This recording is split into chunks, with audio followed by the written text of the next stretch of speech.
just a Okay. story of some random events that happened in my life. So today, I was in my office. I was on my computer. I guess there were some there were some the electrical poles. I live in a townhome community. I guess they were working on those. So there were guys outside working. Tuesday is trash day for us. So my trash can, it usually sits on my patio, but I had to take it outside out the fence so they could dump the trash. So I look out the window, and one of the guys who was working on the electrical poles, I see him walk up to my trash can with all these cardboard boxes. So I open up the window. I was like, "Hey, my man, what you doing?" And he was like, "I'm cleaning out my truck. Can I use your trash can?" And I was like, "No, you can't use my trash can to clean out your truck." And I was like, "That stuff can go in the back of your truck, right?" He was like, "Well, yeah, I just got it off the back of my truck." I was like, "Yeah, you can't use my trash can. What is this? Who raised you? You just can't use a stranger's trash can. That's sacred." Wait a minute. Hold on. Isn't it illegal to use other people's trash? I didn't know that. I know it's illegal to open someone's mail. I don't know if it's illegal to use someone's trash. So, okay. So then my question would be, why are you in a position where you have to research searching other people's mail, but not throwing stuff away in other people's trash cans? Like, it feels like you would definitely throw something away in someone else's trash can before you have the thought of, oh, I should read their mail. I don't know. I just know I looked out the window and dude was walking to my trash can with like 15 cardboard boxes. And like, he was just going to throw them in there like nothing had happened. And he's going to walk away if I hadn't seen him. Yeah, because he said yeah, they recycle for you. They don't recycle on his side of the street. I don't pay for recycling. I have to drive up the street to a recycling center. I don't pay for someone to come pick up So my then my next recycling. question is, was this a brother or It, a it was. It was a bro. That's why I hit him with my man. Because, yeah, I was like, dog, what are you So doing? wait, let me get this straight. So the black man comes by trying to help, get some stuff to the garbage, and you turn him away. Hell yeah. This is Yep. the third week that we got him, Kyle. This is the third week in a row that we've got him on some Yep. anti-black shit. We got him. We got Yep. you can't fool us That any I, longer. our trash can is very small because there are only two. It's only my wife and I, and it fills up quickly, especially on the weekends, like Sunday when I'm cooking, when we're cleaning the house. Like that trash can fills up quickly. Like I don't have time to be maneuvering around cardboard boxes because Jim can't wait to get back to the shop to put the cardboard boxes where they belong.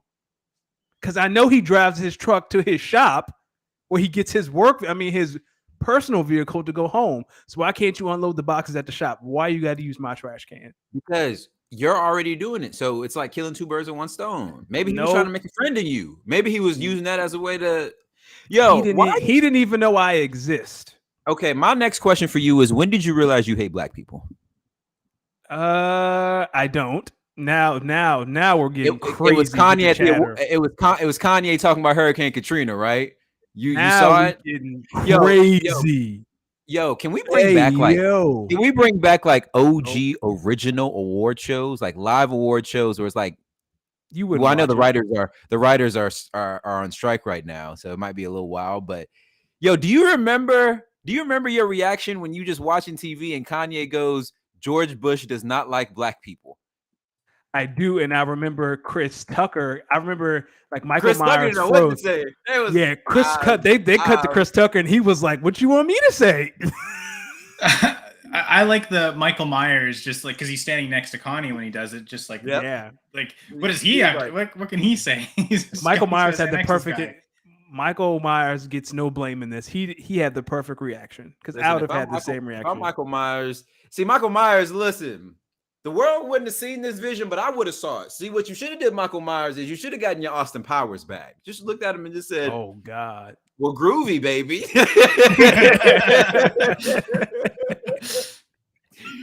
Listen, okay, this is somewhat sports related. So, speaking of Austin Powers, Kyle, I recently watched the full Netflix series Quarterback, and when they were not Quarterback, I was watching Hard Knocks. That's what I was watching. I've been catching up on Hard Knocks, and obviously, I was very interested in our guy Aaron Rodgers, who, by the way, this show, if anything, the number one thing Hard Knocks has done has reminded me how much I love Aaron Rodgers. I had a little animosity that he left or he got traded, but watching Hard Knocks reminds me how much I love the guy. Anyway, they start talking about Nate Hackett.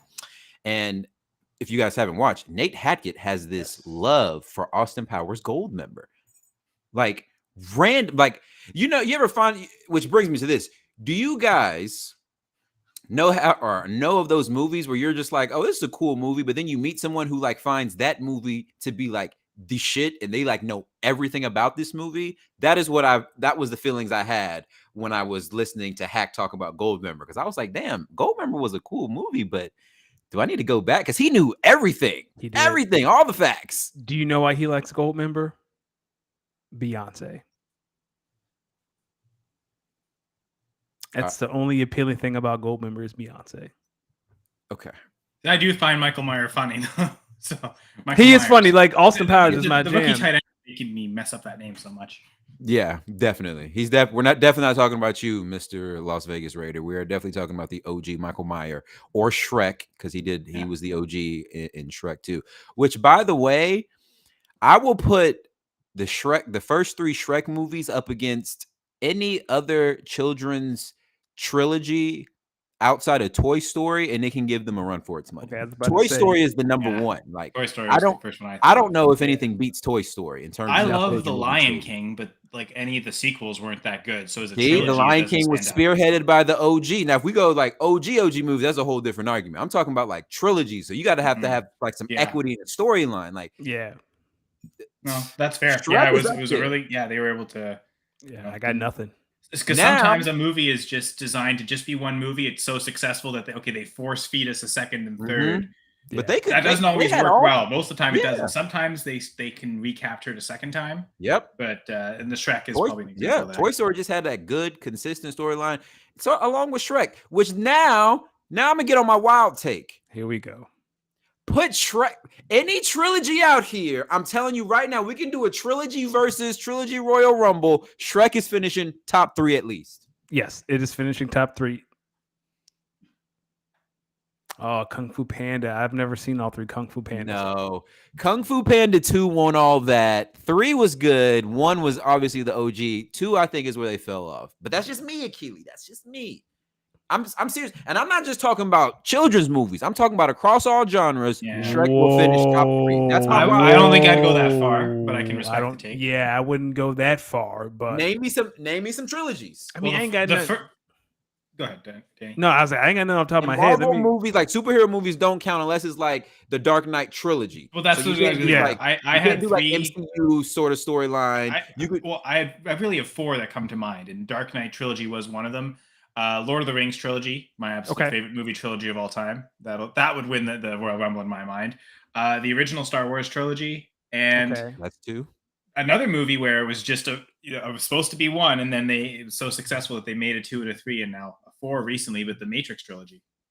And I would like to throw in the revamped Planet of the Apes movies. Those were great. True, yes. No, absolutely. Okay, actually, the more I think about it, I'm going to adjust my argument because I just thought of 3 movies in my head that I would put better above Shrek. So I'm going to say Shrek finishes top 5. But here's 7. my list. No, top 5. 7. But listen. Okay, go ahead. My bad. The Dark Knight trilogy. Correct. You got I just had it in my head. Rush Hour. Yes. Hood classic. Bad Boys. Yep. Don't forget Friday. Oh shit, this might be 7 because see Harry Potter and Star Wars 5 my movies. Next one. And I'll put Shrek top 7 trilogies all time. You forgot Die Hard. I'm gonna walk it back from 3 to 7. But I'm gonna tell you, after that, Despicable Me. Bam, no, stop. Bam, don't listen. Don't. The Minions are quite hilarious, to be fair. Nah. You can't put Despicable Me up there with Shrek. We're talking about Shrek. Donkey's pretty funny throughout too. Yeah. So yeah, I would throw in Die Hard. Die Hard is a trilogy for me. Well, now there are 4, but there were 3 at once upon a time. The thing about this list, though, Matrix, so you're fine. The thing about this list, though, it's quality. Every movie was quality. Some of the ones that y'all start bringing up, they might have a movie that was and then they came back on the 3rd one. I'm talking like the trilogies I done named, everyone smoked them. Even though I know a lot of people feel a type of way about the Dark Knight Rises, I really liked it. Took a little bit for I really liked it. Now, what I didn't like, my only beef with The Dark Knight Rises, Batman in no world should ever get his ass whooped the way he got his ass whooped in that cave. And Bane supposedly just breaking his back and leave him there. Come on, dog. No, Bane picks him up and takes him to the prison. I mean, that's what I meant. Bane taking him to the prison. Like, come on, dog. Yeah, for me, it was Bruce. It was Batman's rehab in the prison. It's like, oh, dog, all you needed was some bed sheets and like a rope, and all of a sudden your back is stronger than ever. That Luckily, was the greatest doctor ever was also imprisoned here. Too.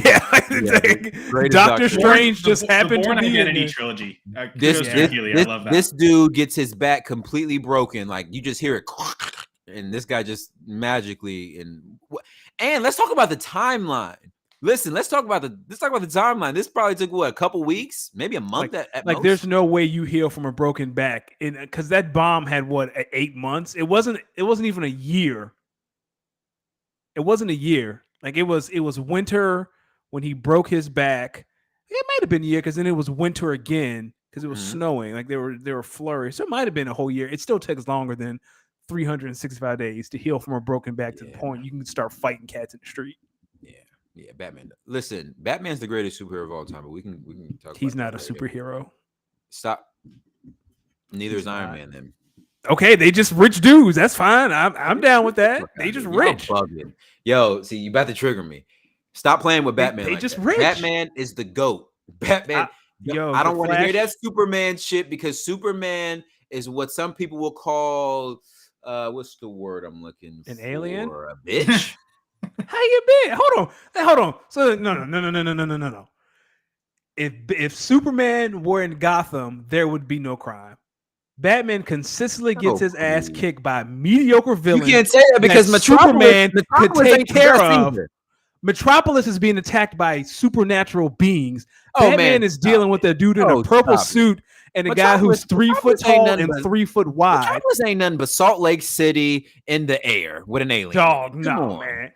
If Two-Face was running around Metropolis, that'd be a 1 episode thing. Gotham City's like the real New York City. Like Gotham City is the real New York City. No. Batman be dealing with some real fucked up people. Superman just be dealing with crazy aliens who want to just take over world domination. But that's different. Like Clark could fly in the sky, pinpoint where everyone is at, and take them to jail. Some of these Batman villains, you can see a motherfucker like Joker. We matter of fact, what was my man name? Wayne Gacy, Joker. Dog, come on! Superman will fold them up, and I know there's a movie on Max. But see, that's the problem. Batman know how to beat everybody, villain or superhero. That's why he don't kill him. He finds pleasure in beating the hell out of people and letting them come back and try it again. That's how he gets smarter. Nope. You notice that he gets smarter with the enemy. Yo, you bugging. Nope. He's Batman just and Spider-Man 1, 2. Easy. Now with Spider-Man is a superhero because you know what? He can do things that humans can't. Batman's a superhero. Bruce Wayne is just rich. Bruce Wayne is the DC version of Tony Stark, and they're both superheroes. Don't act like you wasn't in the movie theater crying after the "I am Iron Man" snap. You was in there crying. You ain't crying over rich white man, and if you are, we gotta shut this whole bitch down and have a whole conversation about it. Stop it. What are we doing? Maybe Batman's superpower is the super healing of his spine. Maybe that puts everything all together, and everyone be happy. You was in the movie theater crying when Tony Stark, Robert Downey Jr. died. Now, if you gonna sit there and tell me that was Tony Stark ain't a superhero, next thing you're gonna be telling me is that Queen Daenerys is a superhero. Who is Queen Daenerys? Yeah, exactly. You ain't even on your Game of Thrones. Throne of Games. Oh, I see. I watched Game of Thrones, and they start having sex with their cousins, and I turned it off because that is not for me. That is they were having sex with their cousins, and I was like, "Oh, this is not for me." That was his sister. Second off, man, my bad. That makes it better. That was his sister. Second off, it was an integral part of the storyline that you just had to get through because once you got through it, you understood it. Tell me I'm wrong, Kyle. I'm not the Game of Thrones guy to ask. I just find this whole thing why they were doing it. This entire conversation started just because I mentioned Michael Myers. I'm so sorry because I figured this episode would take a long time because we go through tangents and stuff. We haven't even got to the first topic yet. We haven't even got to the introductions yet. So I think the folks are in for an amazing show tonight. That's for sure. All I'm saying is that little bit of incest was a small portion of the show. That little bit of incest? Listen to yourself, man. Listen to yourself. If you talking about me crying over a rich white man, you out here talking about banging someone's sister. That's crazy. Contextually at the time, crazy. That was more normal than you think it was because of people. Crazy. contextually at that time, it was more accepted. Hey, because dog, it was I all can't come out about to play. I bloodlines got to and bang my power and sister tonight. community. Excuse me? Welcome to Speak On It, episode 114. Welcome to Speak On It, episode 114. I am the bro with the fro, and you know when we speak on it, it is time to go Los D Mix. As always, joined by the smoothest bald head on the East Coast, Danny Ocean. How you doing, my brother? Outside of hating on Game of Thrones. Listen, I'm doing great. It was a great day, and I'm not hating on Game of Thrones. I'm just saying for me, like once I learned that they were brother and sister and they were sleeping together willingly, I pulled the plug. That's it. Like that just wasn't for me. Okay, first of all, I want to acknowledge Bam is right. So it was when I say normal, Thank you, Bam. Thank you, Bam. It wasn't normal. That's why technically they hid it it. wasn't necessarily normal because they were afraid of being looked at. Walk it back. Walk it back. Walk this incest back. Looked at a certain way. But I'm talking about during the time period in which this is historically set in. This is a little bit more common than people would think. Historically set in a fictional universe, which to be fair, they can make whatever rules they want. Thank you, Kyle. Right? So, well, actually, I'm going to say to D's point, in this fictional universe, that might be. Nope, true. You got him. We got him. Ladies and gentlemen, we want to welcome a very special guest, almost like a third member of the show, Kyle. Welcome back, my brother. Welcome, Danny D. Thanks for having me on. I love listening to Speak On It every week, and love interacting with you guys. To be able to do it on camera, on screen is great. I'm part of the Going for Two Live family, so people can catch me on Monday nights. We do a pregame show. Gladys, Dan, the B League says, myself, sometimes Doc will join us as well, Dr. James Ferretti. And Monday pregame show will be great. We'll get the plugs out of the way and we can get to speaking on it. Yep, absolutely. And as always, y'all make sure y'all go check out Kyle. The content is always great. Danny, let them know we're Speak On It here every Tuesday at 7:30 is possible. It's not by people who believe in incest. It's by goingfor2.com. Season is here. We are a week out from Thursday. Drafts are happening over the next 2 weeks. They have happened already. We have some drafts coming up. Cal is making the money sign. Someone watched the Johnny Manziel documentary. We're going to see. I was thinking of Michael Sam sacking him, to be honest. But, yeah. Okay. I haven't watched the Manziel documentary. I do like to think of Manziel in the CFL. That was fun for my team, especially. But yeah, you should watch it. It's interesting. He was a wild man. Fake it till you make it. Fake it till you make it. Again, goingfor2.com. We are here. Waiver wire, whatever you need to win your fantasy league. To be more like me, because I am the reigning defending champion in our dynasty league. So I only have a couple more weeks to talk my shit, and I plan to do so because it's going to be a rough season over at Ronald Asley's tax returns. Kyle, you ever heard this one rapper? His name was Notorious B.I.G. Some called him Biggie. Mm-hmm. He once had this bar. What'd he say? Your reign at the top was short like leprechauns. Get out of here. Get a team. We is not afraid. You know what else Notorious Nobody is afraid for? He says, don't sleep with your sister or your brother. Which song is that? First off, that's from the grave. On my jacket either. He trying to put that on my jacket like I did it. I ain't do. We talking about Game of Thrones. Don't put that on my jacket. Hey, you support it. You support Game of Thrones, so I can make that link.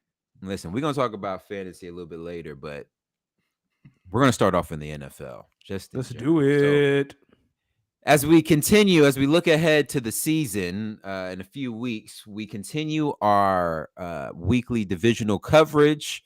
Last week we did the NFC South and the AFC North, I believe. And this week we are finishing it off, ladies and gentlemen, with the NFC North, a division that Kyle and myself pay a lot of attention to throughout the year. So we're going to go through some records, division winners, storylines, you guys know, breakout players, so on and so forth. Ladies and gentlemen, when we talk about the NFC North, the only division that regionally makes sense in the NFL, by the way. When we talk about the NFC North, you know who we talking about. We talking about the Chicago Bears. We're talking about the Minnesota Vikings. We're talking about those Detroit Lions. And then, of course, we're talking about the real kings of the North, undisputed kings of the Okay. North. You other teams, y'all just taking up space when really the Packers from Green Bay lead the race. Okay. Yes. Pop Let your me tell you shit. something. Let me tell you something. I went to a DJ class yesterday. I'm feeling good. I'm feeling good. Kyle, do you want to start us off? Or you want me to start us off just to set the tone real quick? I'm happy to set us off. No worries. Okay, answer your own question. I thought about it. I was like, nah, I'm gonna go. I'm gonna do me. Let me go Kyle and then Danny. So that way, That works. Cool. So let's start from the bottom. Bottom of this division, finishing 13th in the division with a 1-5 divisional record and a 7-10. That's they play 17 games, right? Correct. So it'd be 6-11 or 7-10. Yeah. 7-10. Yeah. With a 7-10 record, 1-5 in the division, I have the Chicago Bears. Listen. Okay. I think Justin Fields is going to get better. I think they are going to double their win total from last year, which I believe was 3. Yep. But make no mistakes about it. This football team is not good. And I don't think they're going to get exponentially better in the course of a year. But I do think they're going to be in a position next year where a disgruntled wide receiver is going to find a way to get out. And the Bears, with their draft capital that I think they may have, is going to make a push. I'm talking about you, Stephon Diggs. Okay. Again, he wants to go back to the North. My Money Ballers team would like that because I have Fields and Diggs. So give me the stack. That would be exciting, to be honest. Finishing 11th in the NFC with a divisional record of 4-2, but an overall record of 8-9. You guessed it, the Minnesota Vikings. Now, you say, how does a team with a 4-2 divisional record finish 8-9? Simple. They're the Minnesota Vikings. Go back and watch their games from last year. Half those games they won, they should have lost. And the games that they lost, they should have lost. So, do your math. Finishing 6th in the NFC. Yes, I have this division putting in 2 teams into the playoffs. So finishing 6th in the NFC with a wild card spot, divisional record of 3-3, overall record of 9-8. Yes, Detroit, I have y'all going back to the playoffs. Yeah. Oh yeah. I know you're not about to say what I think you about to say. Oh yeah, I told y'all last week I had this division with 2 people in the playoffs. You did. Y'all thought I was finna leave out the true kings of the North?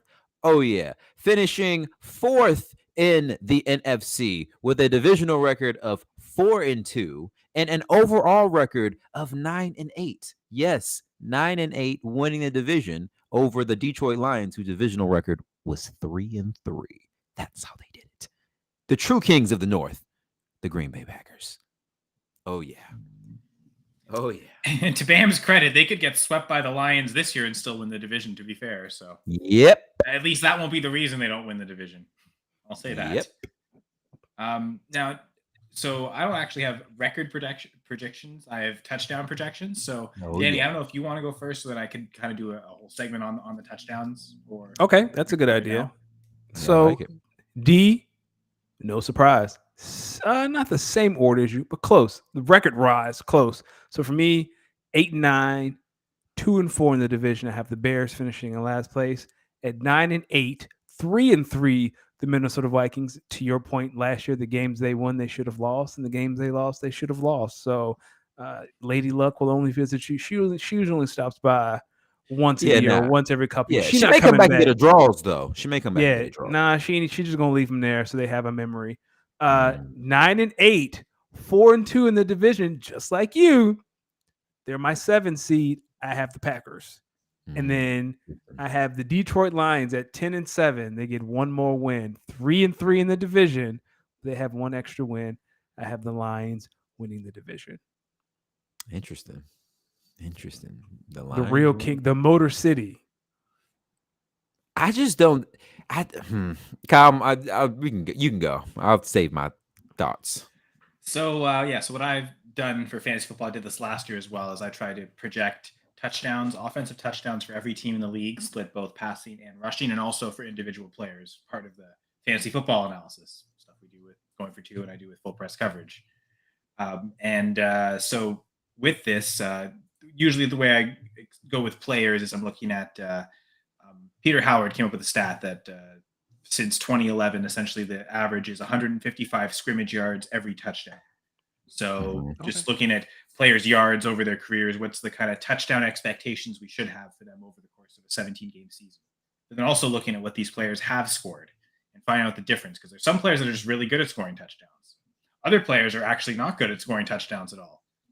Deontay Johnson last year had 0 on like 100 catches almost. So I guess it wasn't quite 100 catches, but 80 something receptions, right? So, and to be fair, Deontay has not ever historically been a high touchdown scorer. So he's someone who's touchdown, but I would still expect him to score more than 0, to be fair. True. Projected for 5, for instance. But anyway, so I have all the teams projected out. So not to say that whoever scores the most touchdowns are going to have the most wins and it's going to lead to the best records, but just to give context to how I view these offenses operating. So in terms of rank in the NFC, I believe it's 13th in the NFC with 36 offensive touchdowns. I have the Green Bay Packers as last in this division. And to me, this all comes down to Jordan Love. If Jordan Love exceeds my expectations, then he's good. This number will smash. I don't think he's going to score 36 on his own. But right now I have it's split with him scoring 22 touchdowns on 552 pass attempts. I gave him a 4% touchdown rate, which is actually a boost over his career average. I think his career average is 3.6. I did look up for the rookies, because like the rookies are super tough to project, or players like Jordan Love, like a Kenny Pickett, who haven't had a full rookie season worth of starts yet. Like, what do we kind of use for their numbers? But I looked at the average for first round rookies since 2011. Anyone who's played at least half a season, the average is basically 4% in terms of touchdown rate. The mean, I think, is like 3.6%.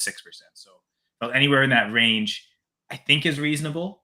So maybe Jordan Love does much better than expected. But to me, like this type of, again, I'm at 22 touchdowns is where I view him as a reasonable expectation for his touchdown output.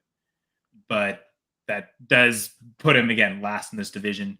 Actually, I have the Lions third in the division. Wow. With 40 offensive touchdowns. I guess that would put them 11th in the whole conference. And then I have the Bears essentially 6th, 7th, 8th, and 9th place, all with 41 touchdowns. And that includes the Bears. They're tied with the Rams, the Seahawks, the Giants. So in my mind, those would be the teams I think I would pick from for the wildcard teams. And I have the Vikings repeating the division with 43 offensive touchdowns. Really? To be fair, I think they've got the best quarterback right now in the division. I agree. I agree. They do have the best quarterback in the division. I would say they have the lowest ceiling in terms from a team. You don't like in my opinion. I just think the defense isn't very good. Yeah, and I think you can say the same thing for the Lions, though. Yeah, and frankly, the Bears. It's funny because I think the Packers have the worst offense in the division, but probably the best defense in the division. Yeah, so I agree. Does that, that means, in my opinion, it's funny because the two Packers fans have them winning the division and finishing last, so they'll probably finish in the middle. And Danny's probably right; they'll finish second. Yeah, because I think with their defense, their ceiling is probably the highest of the four teams in the division. Because simply put, if the offense comes halfway or 3/4 of a way to matching their defense, now you have a 8, 9, 10 win football team. Whereas, like, you look at the Vikings, if the defense catches up halfway to the offense, well, now you're talking about, instead of them coming back from 10 down pretty much every game, now they're coming down from like 7 every fourth quarter. I don't really see it being that much of a difference. I think but I will say, this is kind of a question for you, Kyle. You had the Bears in there, I believe, second in the division in terms of scoring touchdowns, and they were in that group with like the Rams, I think Seahawks, and the Giants as well. The Giants, who I all noticed were pretty like run first teams. Does that correlate into your touchdown, that these teams will probably lean on the run game a little bit more, which might lean to them being a little bit more successful? True, because I do have the Bears with the most rushing touchdowns in the NFC North. Mhm. So in the division, I've got them 19 rushing touchdowns. Next is the Packers, actually, with 14. Yeah. Looking at the Giants, they've 22 passing, 19 rushing. So certainly up there on the higher mark. Yeah. Seahawks as well, only 15 rushing touchdowns. So they're a little Yeah. lower. I think part of the Seahawks specifically is I expect the passing volume to just skyrocket this year. I think Really? everything Oh, they've with done Jackson move Smith. wise, drafting Jackson Smith and Jigba, drafting Zach Charbonnet early when, by all accounts, based on their college profiles, based on what Walker's done so far in the NFL, the one thing Charbonnet does better than Walker in theory is catch passes. So did they essentially draft a pass catching back? So they had a top 5 pick which they used on the cornerback from Illinois. Mhm. Name I can't remember right now. Witherspoon. Mhm. So all to say, they've made 3 serious investments in the passing game, 1 on the defense, but 2 on the offense. That tells me they're going to prioritize a high volume season for Geno Smith. I don't expect the Seahawks to be as run heavy, but for those other teams, I think that would apply. Yes. And Yeah. strong So- rushing touchdown totals could help boost these total Yeah. touchdown numbers. Danny, what do you think is the biggest storyline coming out of the NFC North this season? I have one more question for Kyle. Kyle, where do the Eagles rank on your list? In total touchdowns, Yes. Gotta be tied third. for the NFL lead with the Chiefs. I have both teams at 54. My So- prediction right now is both teams make it back to the Super Bowl, but I certainly think that path is easier for the Eagles. So Oh yeah. this might I don't know if you guys are ready to make your Super Bowl predictions yet, but if I had to Ravens pick a versus team right now to Cowboys. win the Super Bowl, I would say it's the Eagles. I have the Based Ravens on- win the Super Bowl. Ravens and Cowboys in the Super Bowl. And you know what? The Ravens are up there. They're tied with the Bengals. Those are the next 2 teams. The Eagles and Chiefs both at 54 offensive touchdowns, and then I have the Bengals and Ravens both at 51. So, In my that I think that AFC North division title might come down to the final week of the season. I think both of those teams will be strong contenders in the playoffs as well. And for me, Super Bowl wise, I know no quarterback who has been and lost their first go around, they never make it back. But I have the Bengals and Eagles. Biggest storyline for me, it's Jordan Love. Who is he? Who is this man? And if he is talk to me, what he could potentially be, then then we'll have another conversation. And then the other one for me is, can Justin Fields live up to this hype that has been put on his shoulders the past 3 months? Because he went from, oh yeah, he's going to be good, then they get DJ Moore, and now he's going to be a top 5 quarterback. I think that is unrealistic. But I would go even further, Danny. Months ago, they were talking about, are the Bears going to just draft Bryce Young and replace Justin Fields? Like he was talking about going from getting replaced to winning an MVP suddenly. Like that's like a 6 month span. That's pretty wild. You know how the media likes to do it. Yeah, like that's insane. So I hope to say it right. I hope Justin doesn't. I hope he I don't think he's going to reach expectations, but I hope he makes big enough of a leap that we're not. It's week 11. It's like, oh, should the Bears tank for Caleb Williams? Because we don't want to have that conversation. And Arizona's going to have the number 1 pick wrapped up by then anyway. I think they're not the team that's last on my touchdown totals, though. Really? Really? Who's the last one? Tampa Bay. Texans? Tampa Bay. Okay. And that is the reverse of what what Dee was mentioning with like the Giants and the Bears. I have last year, the Buccaneers had 5 rushing touchdowns total insane. Whole season. I only have them projected, I think, for 7 this year, which is the fewest of any team. So, like that rushing touchdown total being so low is dragging their total to the lowest. But that might be a thing. Like in those key moments, they can't get those short yardage touchdowns. How many of those drives that I don't know if we expect too many long touchdown drives, how many of them end in field goals, not touchdowns, costs them a bunch of wins. So I can see Caleb Williams playing in Tampa next year. Well, he's going to be in the NFC. Rodgers going to make that. There are no more good quarterbacks to the AFC. This Caleb's going to NFC. That's right, Hendrick. Well, it's funny because to be fair, like most of the teams I have at the bottom of my touchdown list are NFC teams. Yeah, it's always going to be disgusting. And I think, like, other than this, all the AFC teams that I have at the lowest, the Steelers, the Colts, the Texans, they still have rookie quarterbacks. Yeah, like on contracts right now. The Patriots are down there. Really, it'd be the Titans, the next team in terms of AFC teams without they've got a second and a third round quarterbacks invested in, as well as Tannehill. I think the biggest storyline will be how Justin Jefferson is going to have a record-breaking season. Talk to me. I don't know if it will be via catches. I don't know if it will be via receiving yards. I don't know if it will be via receiving touchdowns. But we are going to finish this season, I think Justin Jefferson is going to set a new NFL record or come very close like Cooper Kupp did a few years ago. And then I think this summer he is going to get a contract that we have never seen before for an NFL wide receiver. He might get it this week. They're talking about giving him a contract extension. Like they're working on it right now. So we might see it before kickoff next Thursday. Because they're expecting a 2,000-yard season or 160 catch season, or both probably. I mean, if with Jefferson, if he's going to get 2,000 yards, it's probably on a huge volume, like 160 catches. So he might break both of those records. The shout out to KJ Osborne. That one's put you in my lineup. I'm gonna put KJ Osborne in my lineup. I'll tell you what. Just bank on it. Silent. Yeah, no, I think for sure deeper starting rosters. I play in leagues where we start 13 players, so yeah, you can throw in a KJ Osborne in lineups for sure. I didn't give my storyline. Go ahead. I'm gonna have fun with this one. I call it the Detroit disappointment because here we go. I mean, Danny, you come picked to the front, Lions to win the division. It seems like a lot of people, a lot of odds, a lot of money is being put on the Lions to win the division, but just a couple of stats to just cool some people down here, because this is the Lions, an organization that is just reeked of incompetence further than there've been some years with the Packers. It's like, oh my god, this team is awful. The Vikings can just implode at any moment. The Bears have been just trash for so many years, but like none of them come close to the sheer level of incompetence that the Detroit Lions have had for the majority of their history as a franchise. And it's so much fun. This one's hilarious. The Tampa Bay Buccaneers, who, as you noticed, isn't in this episode tonight, although we have talked about them already, but the Tampa Bay Buccaneers have won the Lions division more recently than the Lions themselves. Because when the Texans came in, there were 32 teams. That's when divisions were realigned to 4 divisions per conference. There used to just be 3. And the Buccaneers and Lions were both in the NFC Central, and the Buccaneers won that division in 1999. The last time the Lions won the NFC Central was 1991, I think.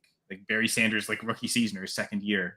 So a team that the Lions haven't even been in a division with in 20 years has won their division more recently than themselves have. That's a bomb. And Danny, you told me that team's going to win the division next year? Yep. Well, hey, not just Danny. A lot of people are saying it. So let's not all put this on Danny. There's so many people putting a lot of. I think people just saw the Lions beat the Packers and they saw Aaron Rodgers walk off and they were just like, "Oh, this is the team to beat." And there's something poetic about it. I just want to remind people that there is a reason why both teams came into that game with one game away from being in the playoffs. I think the Lions offense. One had an old. I'm not gonna say old man quarterback. One had a quarterback who was clearly ready to find out what the next stage of his career was like, and the other one has a quarterback that's in the next phase of his career. So you tell me. Oh, and just to add to Bam's point, not only have it's been 30 years since their playoff win. That's their only playoff win in the last 65 years. That's insane. So the Detroit Lions haven't won a playoff game since Jim Crow or before. Well, here's my favorite thing to say about this. So the last time Martin had a dream last time Detroit was winning playoff games. Malcolm was kicking it. Malcolm was out here. Well, it's funny because I was going to go with when the Lions last won an NFL championship, and they actually won something. 1957. Jailhouse Rock by Elvis Presley was the #1 song in December of 1957. Oh man, J. Edgar Hoover might have still been alive. Yo, Hendrix is pissed at that.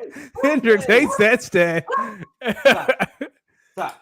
Bit of a Lions fan, I suppose. Sorry, Hendrix, and also sorry, Bam. But yeah, Hendrix. You know what? And they could erase all this history. Maybe this is the year. Maybe, and I guess this is gonna get to, now that we're done storylines. The next one was I guess not division MVP yet. Sorry, my bad. No, we are division MVP. Yeah. Just okay. Well, all to say, I kind of think whichever team wins the division, that team's wide receiver. Because if Jefferson, obviously, right? I think that would be if the Vikings win the division, I think we'd all say Jefferson is. No wide receivers really ever win the NFL MVP. One has, but we'll maybe get to that later.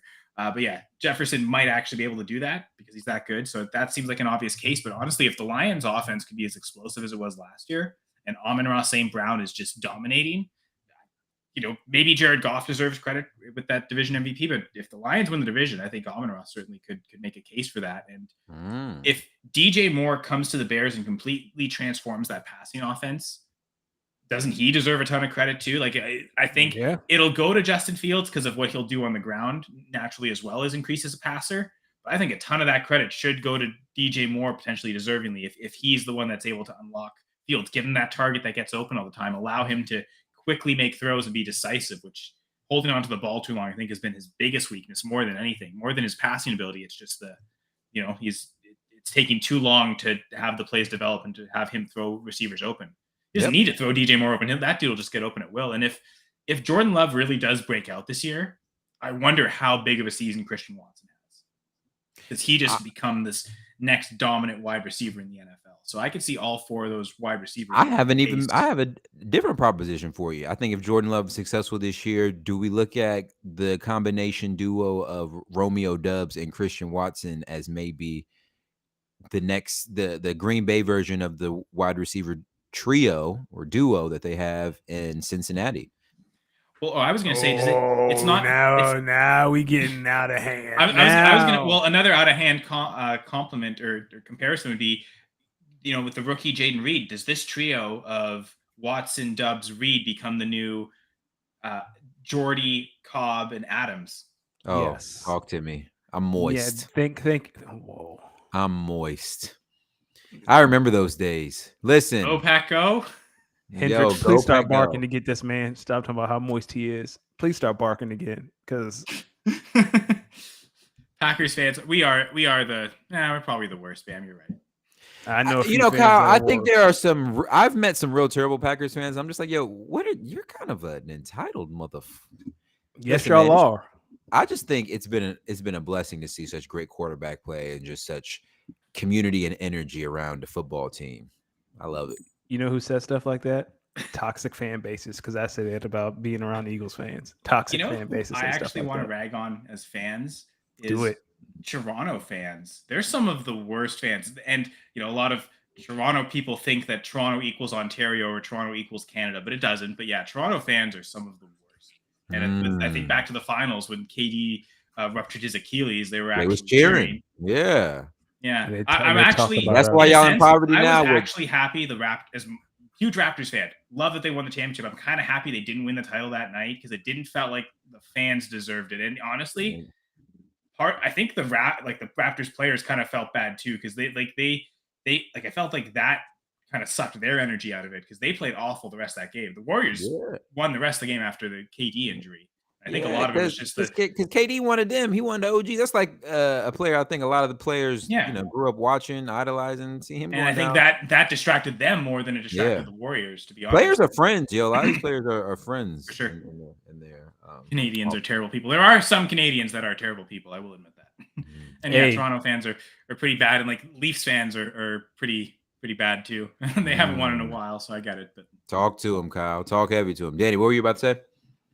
I was about to say one fan base I think we all can get behind that are terrible people are Bay Area fans. Bay Area fans are the fans that people think Eagles fans are because apparently at an In-N-Out Burger, I believe a Niners fan and a Raiders fan got into an altercation and someone was stabbed. So, and they were don't try to deflect. This would include Aaron Rodgers and Tom Brady. Fans are terrible.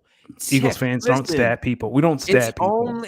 Y'all just want to punch the hell and beat the fuck out of each other. I mean, you're not going to the hospital for getting punched in the face. Let me tell you something. Cowboys fans worst. Eagles fans strong second. Washington fans maybe like fourth. Giants fans probably about sixth. Here's the thing though. Washington fans are up there. Are angry because of what they have to consume as fans. I'd be angry too. Patriots fans confuse me because they're always angry about everything, even when they're like finding success. They're just angry about something, and I just be confused. They live in Boston. Come on, man. Who out here signed up to live in Boston? Speaking of terrible fans, y'all let me know as we look ahead to week 1 in the NFL. I'm gonna name some matchups. Y'all let me know who y'all think is gonna win. All right. Bills versus Jets, Monday night opener, 9/11 in New York. Aaron Rodgers' debut. Josh Allen comes to town. Who y'all got? Bills. Bills.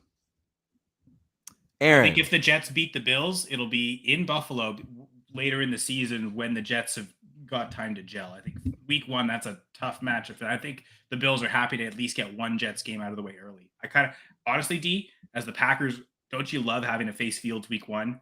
Don't give them the time for him and DJ Moore gel. Get them right away week 1. I think that's the best time to beat them. So, Listen, I agree, Kyle, wholeheartedly. Listen, Aaron, tough they got you playing on 9/11. Sorry that they got you playing the Bills on 9/11. It's gonna be a tough night at the office for you, brother. I got the Bills 38-14. And we'll do a preview on the Going for Two live show. That'll be fun. Yeah, I don't think that game is going to be close. I think it's going to be a lot of hype. I think they're going to come out one good drive, and then the Bills are going to come out, and then it's good. I think that game can get ugly fast. But yes, and Kyle will let you know on the pregame show beforehand if you should even pay attention.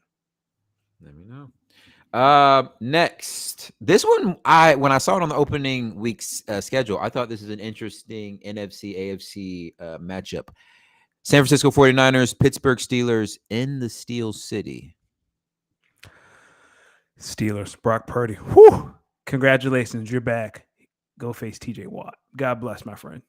Thing is, I don't think Kenny Pickett's faring any better against Nick Bosa. So Nick Bosa hasn't been in camp. Nick Bosa hasn't been in camp. Like, he still needs to knock the rust off, in my opinion. That might take a couple of games. TJ Watt ready to go. Yeah, I don't know if that Steelers O-line keeps the rust on him very long. Listen, I'm going to be honest.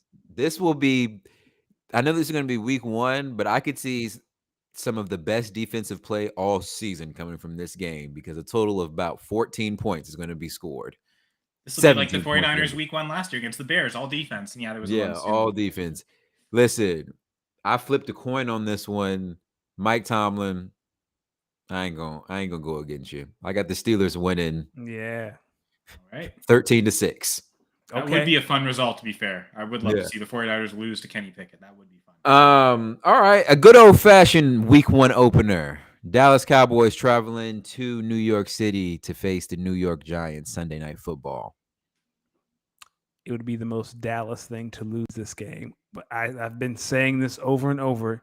The Giants are a better team, but they will win fewer games. I think Dallas wins this game. Interesting. Yeah, I could see the Giants being that team that, like the Vikings, everyone's expecting to kind of come back down to earth. Yeah, I think unfortunately the Giants will probably go 2-4 in the division just because they'll sweep the Commanders, but I think they'll lose both games to the Cowboys and certainly probably both games to the Eagles. 3 games if they have to play them in the playoffs again. Talk to me. What an ugly trio of games that was for the Giants versus the Eagles. I feel like they don't like that matchup. Listen, I think this is going to be a typical Giants-Cowboys game, which means this game is going to be close for about 2.5 quarters. Cowboys are going to find a way to pull away late. Dak's going to make a good drive in the 4th, get them up by 10. Giants will kick a field goal, about 5 minutes left to go. Cowboys will do the first down thing. I think we got like a 27-24 type game, 27-20 type game. Like it's week 1. The Cowboys are on the road, which I think is going to play a big point. I mean, a big part in this. I think the energy in New York is going to be buzzing, especially with the Giants on Sunday night, Jets on Monday night. But I don't think it matters. I think both New York teams lose at home. So New Yorkers, don't do anything around that 9/11 time. That might be crazy. All right. Season opener out in KC. Defending, reigning Super Bowl champions, reigning MVP, reigning Super Bowl MVP, Patrick Mahomes. He got his man, T. Kelsey, back. They got the defense rolling. Andy Reid's there with some donuts and some burgers and some hot dogs. Just call him fat. Go ahead. Nah, I ain't calling him that. I was gonna say I want all those things too, though. Yeah. Just call Andy fat. Same. They got the aforementioned Detroit Lions coming to town next Thursday. Jared Goff, Amon-Ra St. Brown, new running back David Montgomery in the backfield, and Jahmyr Gibbs. How do we think this plays out for the Lions? Is anybody picking the Lions? Anyone willing to put their Man, I'm stake? starting every Chiefs player in every league. Like that Lions defense is so awful. Like the Chiefs might just okay, let's start on a good note and let's put up 50 the first week just to get the season rolling. We'll be the highest scoring team in the league for a while. And like that one game will just let us like coast through the rest of it. Let's just pour it on the Lions. Andy Reid's had months to plan for this game. Yeah. I think the Lions offense is good enough that they'll probably put up points, but I just don't see them ever getting stops ever. Yeah, 34-50 feels good. You know, it's funny. Last year, the Chiefs opened the season against the Cardinals in Arizona, I believe. Yep. And they went to Arizona and threw up about a 40 burger on them. I think it's going to be a part 2 of that. I think they're going to be at home. I think they're going to put up a lot of offense. Listen, I think this is going to be this is the Jared Goff Patrick Mahomes rematch. Ooh, okay, that's true. We have been waiting for that. Okay, that's what this is. It's the Jared. That's Goff, crazy. Jared Goff doesn't have Sean McVay in the best offense on the planet in his arsenal. Dog, don't overthink this. He does have Amon-Ra though. Okay. Don't overthink this. Amon-Ra is gonna have a monster game that game just because. Okay. Well, with that being said, I now have the Chiefs. Before I had the Chiefs winning 45-20. Now I have this being a 45-35 game. Okay. 45-35. I don't listen. I watched Hard Knocks last year with the Detroit Lions. I really like that defensive coordinator. I think his name is Aaron Glenn. Brother, I hope you and this defense figure it out because I would hate for a black man to lose his job. And last NFL Week 1 matchup. This is an old AFC North rivalry, probably the best division in football next year. So, of course, they start the season off with a good old-fashioned Ohio matchup. The Cincinnati Bengals travel to Cleveland to take on Deshaun Watson and the Browns. Deshaun Watson's got a full offseason, got Amari Cooper. They added Elijah Moore. They're bringing back Nick Chubb. They're feeling good about their offense defensively. They got some guys. They just need a defense that can stop a runny nose, and then they might feel good about their team. And then the Bengals, they got Joe Cool. They got the best wide receiver trio in the league. T. Higgins, Jamar Chase, Tyler Boyd. Oh my goodness. They got Joe Mixon coming back. He ain't worried about out on bail, fresh out of jail, California dreaming. He ain't worried about them charges. They got Chris Evans backing them up, who they say has been impressive in camp. Listen, the Bengals, they're the only team that can look the Chiefs in the eyes and say, we can beat you.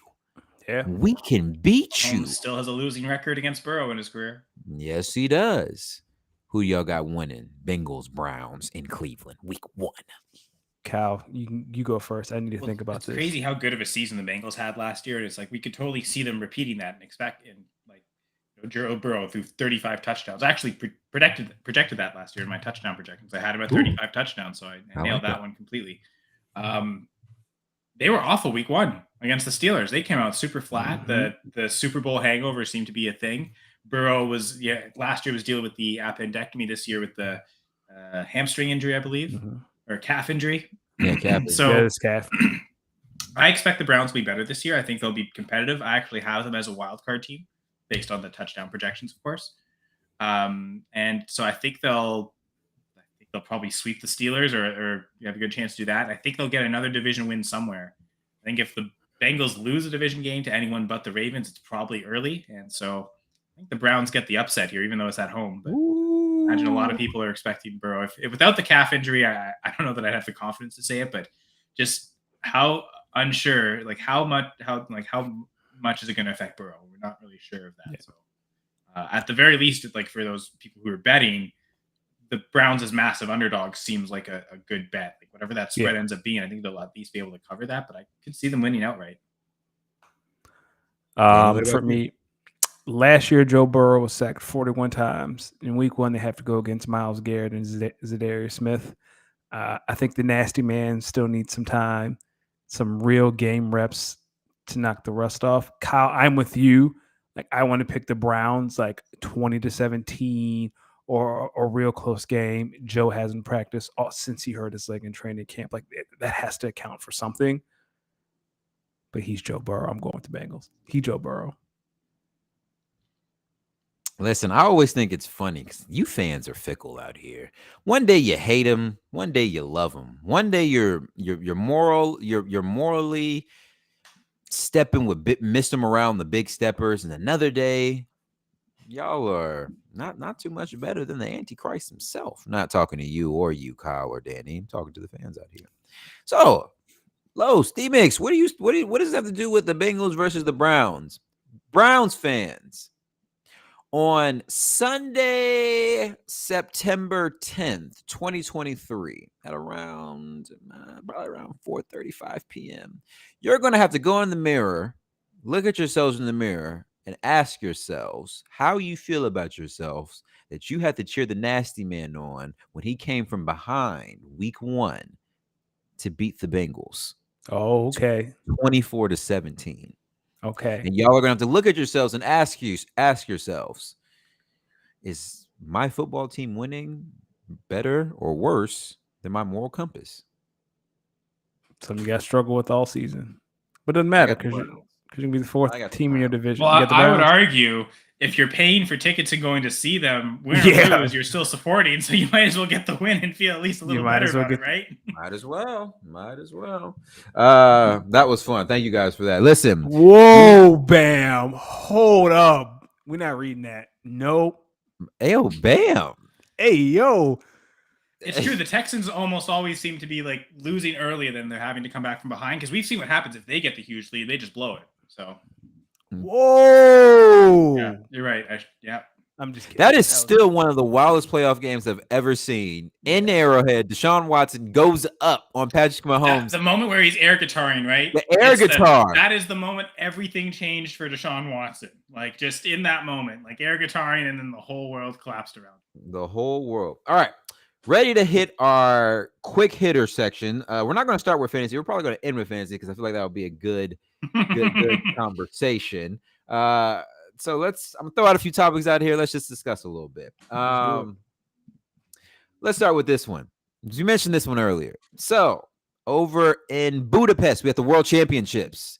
Noah Lyles, American sprinter. He's been cooking. Fun fact, everyone. My last high school track meet in my last high school race, I raced Noah Lyles outdoor 200. I've raced Noah Lyles before. He's only a couple years younger than me. So I raced him when I was like out the door as a senior in high school. I had already graduated. I think he was like a sophomore. And he was running against seniors because he was that good. Well, it was at an AAU meet. So it was like an AAU travel meet, and it was like the big national meet down in Orlando, Florida, where they had the NBA bubble. And we were running the rounds of the 200. I didn't race him up until we had made the finals, but I'd been keeping up. I've been watching him, and he was that boy fast. And I was like, at the time, I felt good. I said, all right, he quick. Wait till tomorrow. I got something for him. Oh, brother. Nah, he smoked my boots off.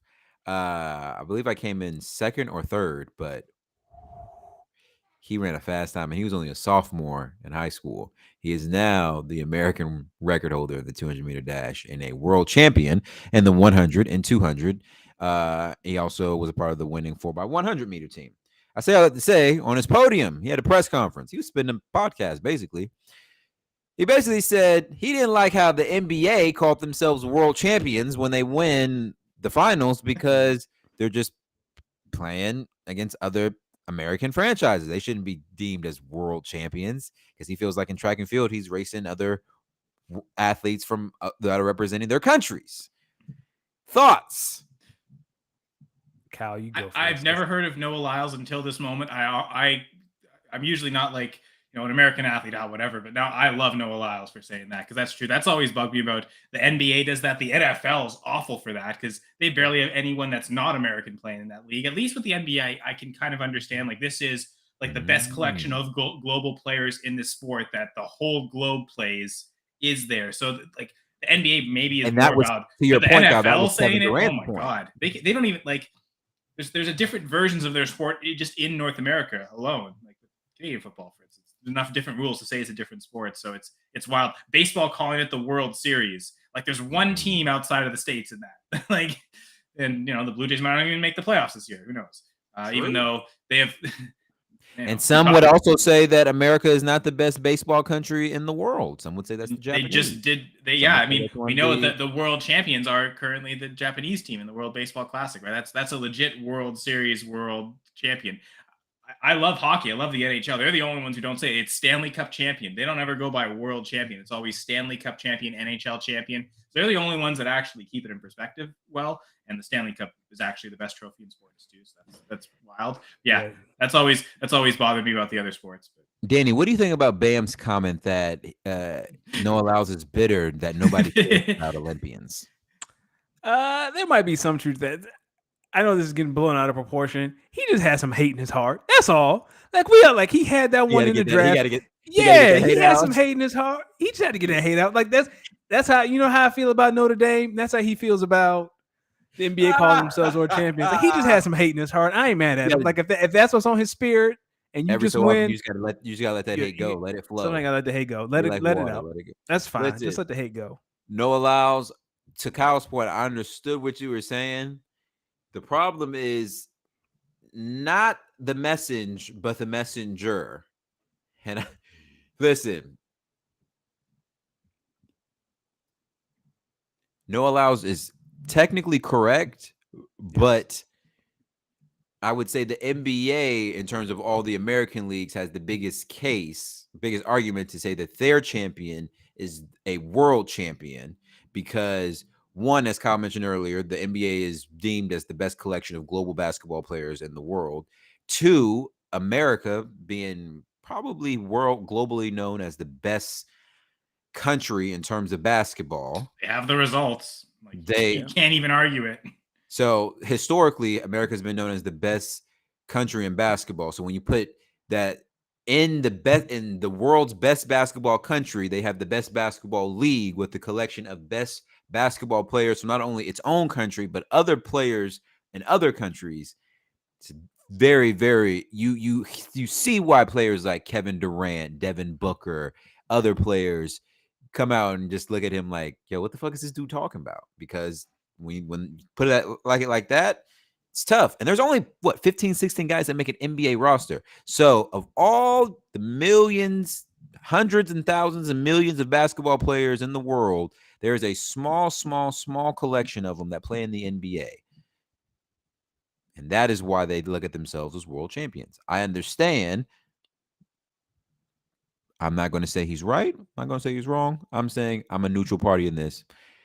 Where I disagree, Aaron Gordon, you cannot beat him in the 200-meter dash. You had to have been drunk when you commented that. I saw that. Oh. You were definitely drunk or high because I've seen a few of your interviews and you was definitely high at a few of them. Next, James Harden said that Daryl Morey, the reason why he's a liar is because that Daryl Morey didn't bring in more free agents like he promised.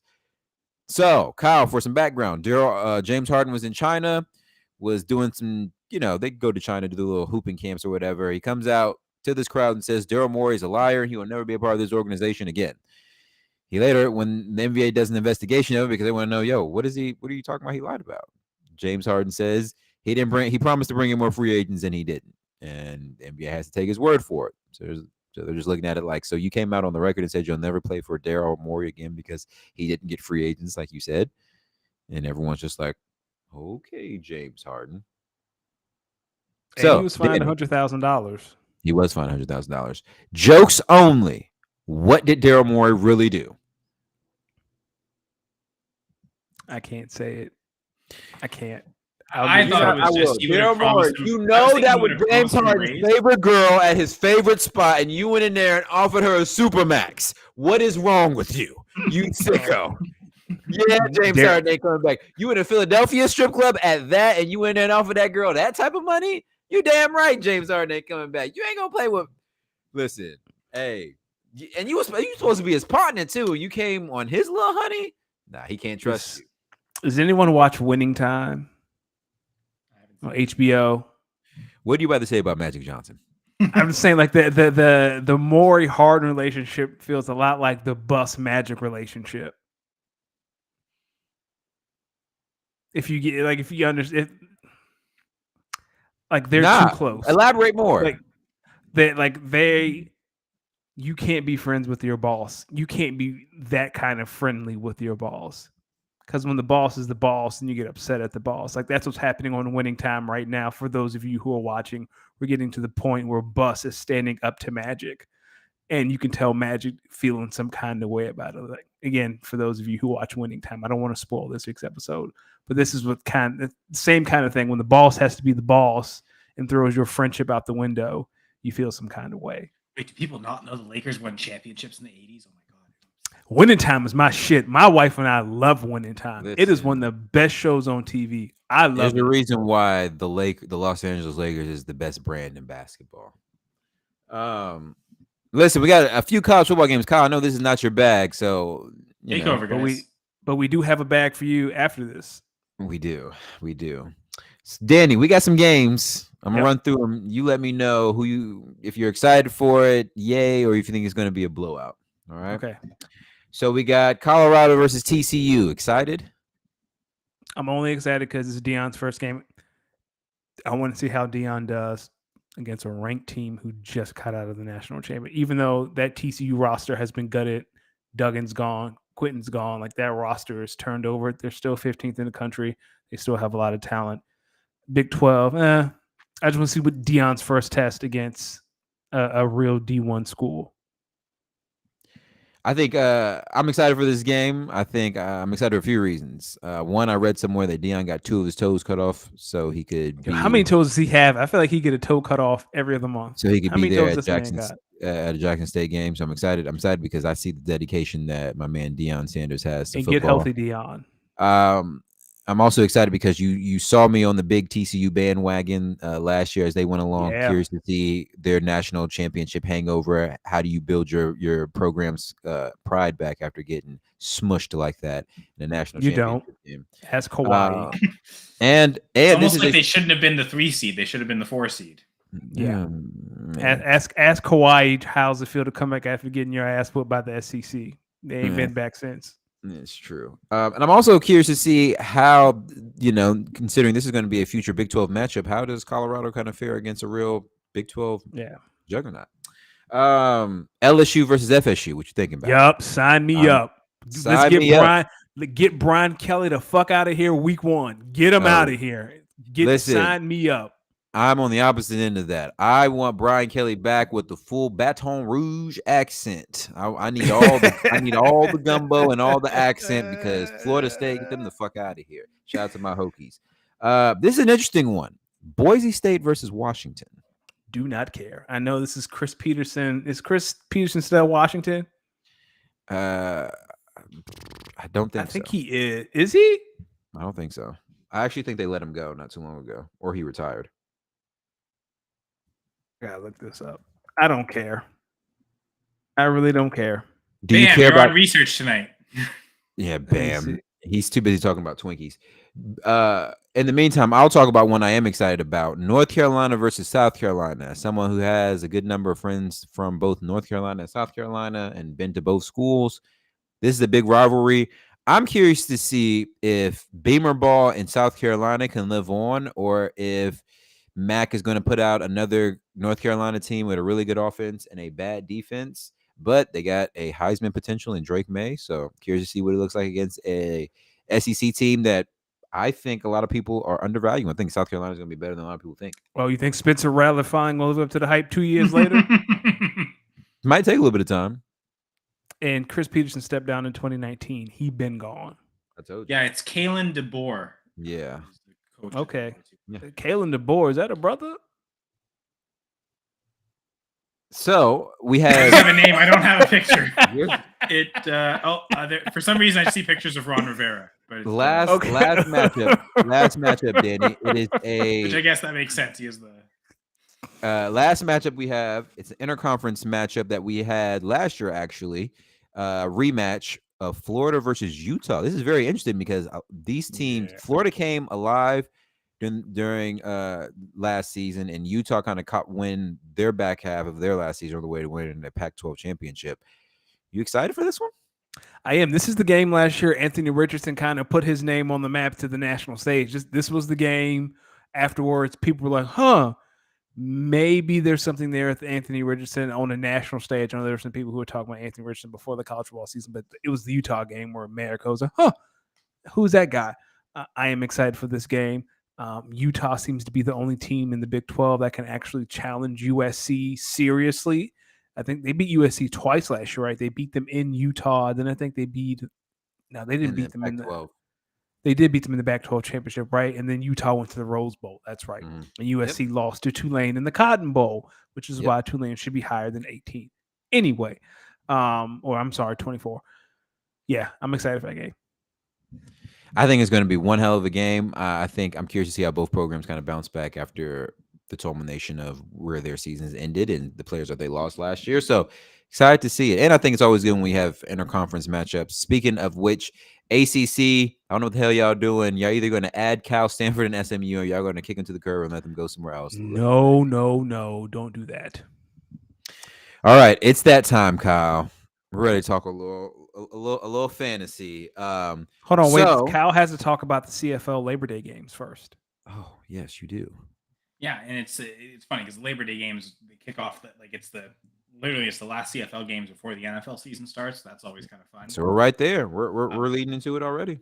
And the Labor Day games are always huge for the CFL. It's usually their provincial rivalries, and they'll usually do the three teams or the three games involved in those rivalries. They'll usually do back to back, so they all play each other this week, and then those same teams will do a home and home next weekend as well. Oh, that's cool. Oh, that's really cool. It's always kind of this built into the schedule that those things will happen, and specifically between some teams, it's always tradition. But yeah, it's, I guess, a bit of a Canadian geography lesson. So there are 9 teams in the CFL, which means there is a bye week every single week. That'd be a nightmare if there was actually fantasy teams. I do daily fantasy for CFL, but I couldn't imagine managed lineup teams with buys every single week would be pretty much a nightmare. So normally the Saturday game. So yeah, there'll be 1 game Saturday night, 1 on Sunday, and then 2 on Labor Day Monday. CFL season will essentially just exist on Fridays and Saturdays from here on out. But the Saturday game is usually between 2 of 3 teams, and this year it's the Ottawa Red Blacks, who are the nation. That's the capital of Canada, is Ottawa. Kind of centrally located, a little Eastern time zone. Just kind of, I think Ottawa is pretty close to the American border.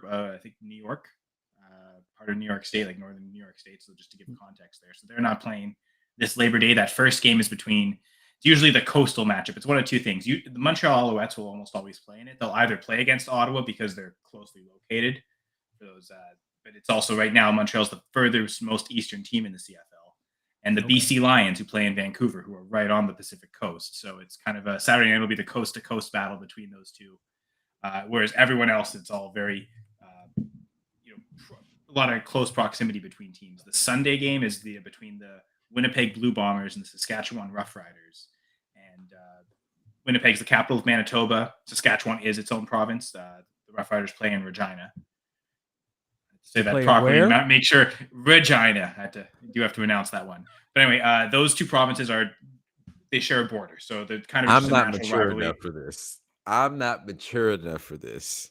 It's funny because Keem Hicks, the Bears defensive lineman, he went to the University of Regina, and that came up on, I think it was a Monday night game, and that was making the rounds on Twitter. It's a rough ride with that. Yo, you French. Is that part? That's in the French Canadian part of Canada? It's not. It's funny because Saskatchewan is one of the least French provinces as far as I know. But yeah, because Regina, right? It does sound like it would be a French name. Because yeah, that in French there's no confusion. I'm just saying that's some kinky shit. That's all I'm saying. Anyway, so that they always call that game the Banjo Bowl because it Saskatchewan is basically like Kansas in a sense. It's the prairie land. It's kind of westernish. And then you have again the 2 games Saturday, the 2 games Monday. The Labor Day Monday games are the 2 cities within the same province. So you have the Sunday game, which is 2 provinces basically fighting against each other, and then you have the 2 big provinces with multiple teams and the cities within them. Those rivalries. At 1:00 on Sunday, it'll be the Hamilton Tiger Cats and the Toronto Argonauts, And like honestly, I'm pretty sure the Toronto Argonauts are the oldest professional. Well, I'm almost certain they're the oldest professional football team in existence. They've been in existence since the 1870s as a franchise continuation. It's crazy. Like they're older than almost all the baseball teams. I think there's a couple professional baseball teams that have been pretty old. But this rivalry is so. I think you all know where Toronto is located, biggest city in Canada. It's probably the one city most Americans know of Canada. Hamilton's super close to Toronto. Okay. They call it the QEW matchup, the Queen Elizabeth Way Highway. I think if you were to drive from one stadium to the other, I don't think it's an hour. It's okay, maybe an hour at most. It's probably with a lot of traffic. If it's like actual normal traffic there, it's pretty busy, so it'll probably be over an hour. But it's super close. So that rivalry is natural. And then you have at 4:00 on Monday the Alberta matchup between the Calgary Stampeders and the Edmonton Elks. And Alberta is basically like. That's where like the Calgary Stampede is every year is in Calgary. It's like this is the Wild West literally for Canada. Like it would be essentially Canada's version of Texas, I would say, if we were to kind of make reference there. It's just east of the Rocky Mountains. Let me welcome everybody to the Wild West. But yeah, so Labor Day, it's super because this is for most teams like the halfway point of the season too. So like it's those playoff pushes need to start now. It's funny because the Winnipeg Blue Bombers, they've got the best, or one of two teams the best record. The They're Blue 9-2. Yo, chill out. Blue Bombers. Blue Bombers. Okay. Blue it was Bombers. my internet connection. I was like, hey, ain't no way I heard that. Yeah, no. They do play football, but they're the Blue Bombers. I was getting ready to shut everything down. Which is funny because the hockey team in Winnipeg is the Winnipeg Jets, so there is some reference. Okay. They're in the same area. But yeah, they're 9-2, and if they win against Saskatchewan, they actually clinch a playoff spot already, which is crazy because that's only halfway through the season. So this kind of shows how dominant they are. The Toronto Argonauts are doing super well this year. They had their first 6-0 start since like 1934 or something. Good. Chad Kelly since the Lions. It's funny because I think that's the Lions' first championship is like 33 or 34, and then nothing until that was in the 30s, huh? So that was pre-racism. I mean, yes. Yeah, racism didn't exist then. Yeah. But I'll just say Chad Kelly. That's maybe a name you guys might recognize. Oh, Chad Kelly. He used to back up Patty, didn't he? Wasn't he with the Broncos? No, Chad Henne. Yeah, Chad Henne. I think he's still he's playing Gabbard now. I do remember Chad Kelly, though. Yeah, old Miss quarterback, I think. He was with the Broncos for a bit, but he's done remarkably well with the Argos this year. Likely an MOP candidate. He's still playing football? Yeah. He signed a contract with the Argos last season. He was the backup. And then they won a Grey Cup. He started the last game of the regular season, which was a meaningless game in terms of standings. They already clinched their spot. He actually had to come in the Grey Cup though and lead the game-winning drive. So like the moment didn't seem too big for him, and it didn't seem like a fluke because he's done incredible this year. They've lost one game. I think he's the favorite right now for the MOP, which they don't have the most valuable player. It's the most outstanding player, they say. Okay. The Broncos let Chad Kelly go for off the field issues, didn't he? Yeah. I think there was a break and entering thing, public drunkenness, and there was a few, off the field stuff. Breaking and entering. Yeah, I thought he was intoxicated and went to someone's house that he wasn't supposed to. I thought that was the story. He was drinking and put a ski mask on and said it's a stick up. Help. Anyway, so shout out to Chad Kelly because he's done pretty well this year for like doing as good as he has this season with one CFL start in his career before this season. Pretty incredible. So, and my team is the Hamilton Ticats, so hopefully he doesn't do too incredible and beat them because it hasn't gone so well for Hamilton. They're 4-6 right now. Hamilton, hold it down. POP, hold it down. Shut him down. Chad Kelly. Yeah, Chad Kelly documentary might be fun. I think I'd rather watch that than a Johnny Manziel documentary. Manziel's time in the CFL was fun. That was. I want him to document that night and tell me.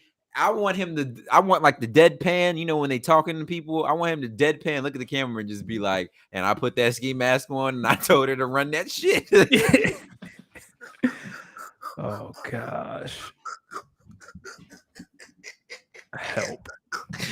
Oh, that boy was in Mississippi and learned some things. He said he had to learn some.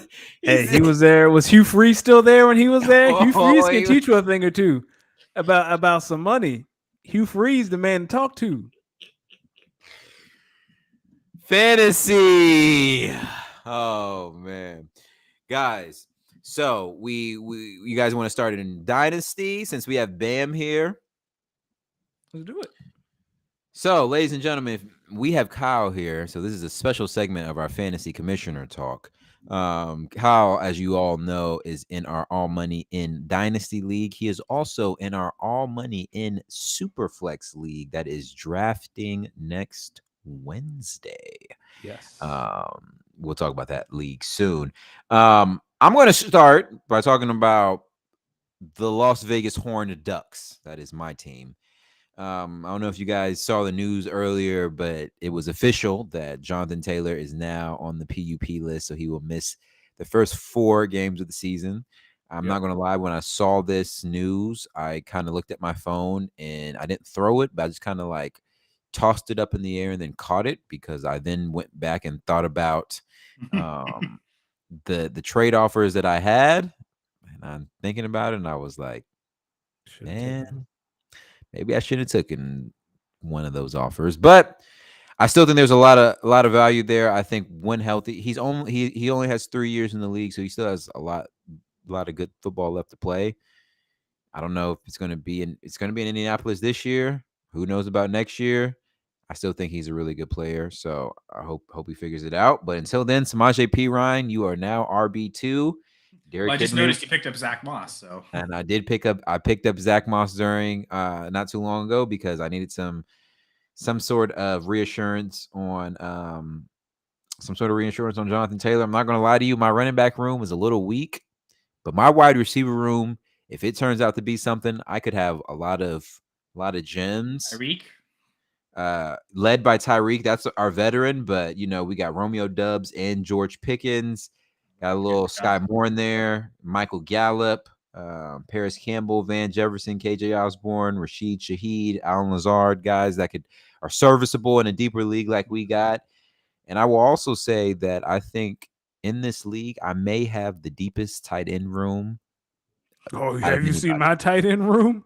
Talk to me, because I think one of your tight ends just got traded to the Eagles. He's not that good. No. That's Alberto. I do not. I have Greg. I've always forget to have. I traded into you. You got Greg Dulcich. Yeah. My tight end room, Dalton Kincaid, Mike Gesicki, Dalton Schultz, Isaiah Likely, Darnell Washington. This tight end you over here. Nah, that's tight end who?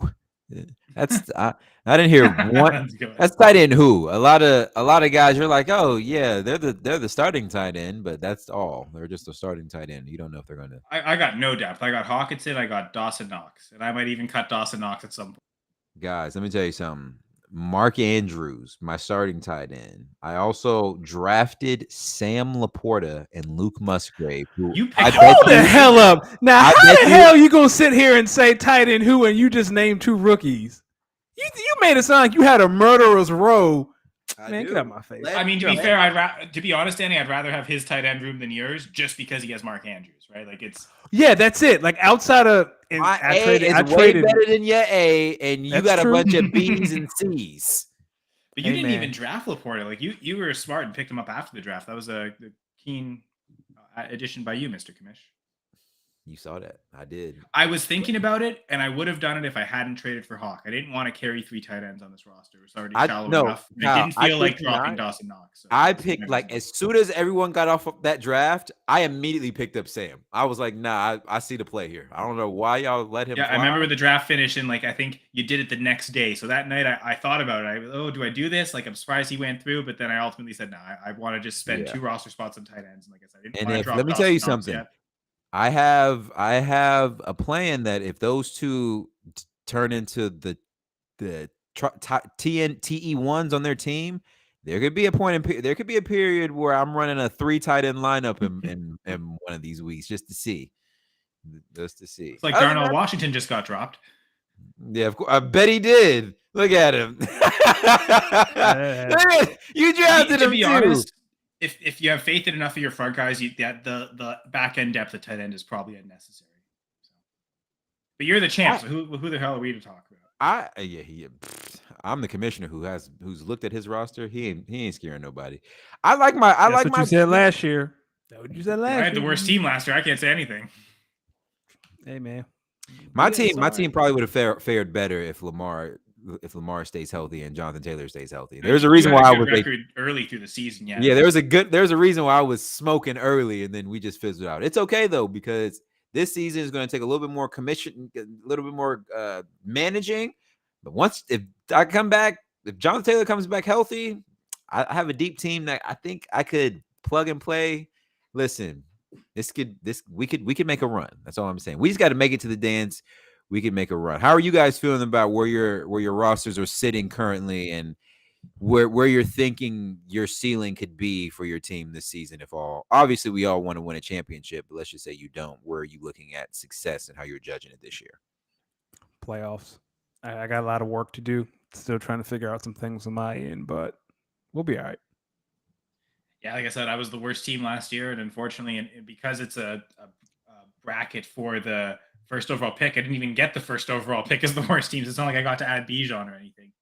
JSN, I don't know it's going to necessarily help me too much this year, but hopefully the receivers I already had, because I know you spoke about it last year. Do you seem surprised at how awful my team was last year? Like, good players on paper, but yeah, just you have getting wins together. So I think my points weren't great, but I think just again getting a guy like Hawkinson, I get at least a difference maker at tight end. Maybe that gives me an advantage against certain teams, whereas I didn't have that last year with Dawson Knox and Greg Dulcich, right? So I'm hoping that I looked at my team and that was like the weakest link on my roster, I felt. So at least gives me a bit of an edge. Like I've got a decent group of quarterbacks in a 1 QB league, Lawrence, Tua, Richardson, Geno Smith. Now it's all about just picking the matchups every week. And if I can do it successfully, that'll help. Might also not work though. So it's, if I can make the playoffs, I would call that a success, because I like it. In the playoffs, anything can happen. For me, I'm relying on a lot of rookies. Like this was a semi rebuild for me already. Okay, and I need Mike Evans to keep up the 1,000-yard seasons, but I doubt it. Like this is, if he does, I'll be very impressed. Other than that, we'll make do. We'll be all right. Plus, I have Deion Jackson, who's my most rostered player in Dynasty right now. So okay, there's your actual JT handcuff. Love it. It's funny. I look at my team and I look at how we played last year when healthy. And obviously we were a really good team. There's a point in time where I really thought this team had a roster that could win it all. Obviously we kind of fizzled out. Now with Jonathan Taylor and the injury history and some of the moves I've made, I think now I'm depending on a lot of receivers, looking for a lot of young receivers to take a step forward. Obviously we just talked about my tight end room, if they can take a step forward. And then I got some flyers at the running back position that I drafted that I'm thinking maybe not this year, maybe like towards the end of this year, beginning of next year. These guys, Tajay Spears and Tank Bigsby, I think could be some players in this league, particularly Tank Bigsby. Obviously, it's behind ETN, but I think if Tank kind of comes in and establishes himself in that offense, I think Doug Peterson would definitely find ways to get him more involved. And then Tajay Spears, he's my successor to Derrick Henry whenever they decide to make that move. I think when the Titans decide they want to make that move with Derrick Henry, I'm probably going to get aggressive in trying to trade him. But curious to see, I think success for this team. Honestly, second round in the playoffs, I think this team has enough talent and they're well coached enough to make a second round run. And then, once you get to the second round, it's can you put the best team out there to make that championship game. In terms of rookies, I had sorry, were you done? Yeah, I was done. I didn't add a ton of rookies to my team this year, but I felt I added 3 really key guys. So I used again my natural second round pick, which would have been the 203, to get TJ Hawkinson. So I felt at that point, the players I was thinking about drafting anyway, I would have thought about drafting at 203 because I did make this trade before the draft, but I ended up getting Anthony Richardson at 210, which I thought was great value, and then Roshan Johnson at I think 303. So I felt like I wanted to get one of the top 2 running backs. I wanted Bijan or Jahmyr Gibbs. They obviously went 1 and 2. And so sitting at that 3 spot, again, my team was so bad I couldn't even make it to the finals of the bracket to get not even a chance to play for the 101. But yeah, getting Jackson Smith and Jigba, I think, is a good consolation prize. If you couldn't get either of the top 2 running backs, at least give me a share of that talented rookie. Not expecting too much from him. I'm not putting him in a spot where I feel like I have to play him at all during his rookie season.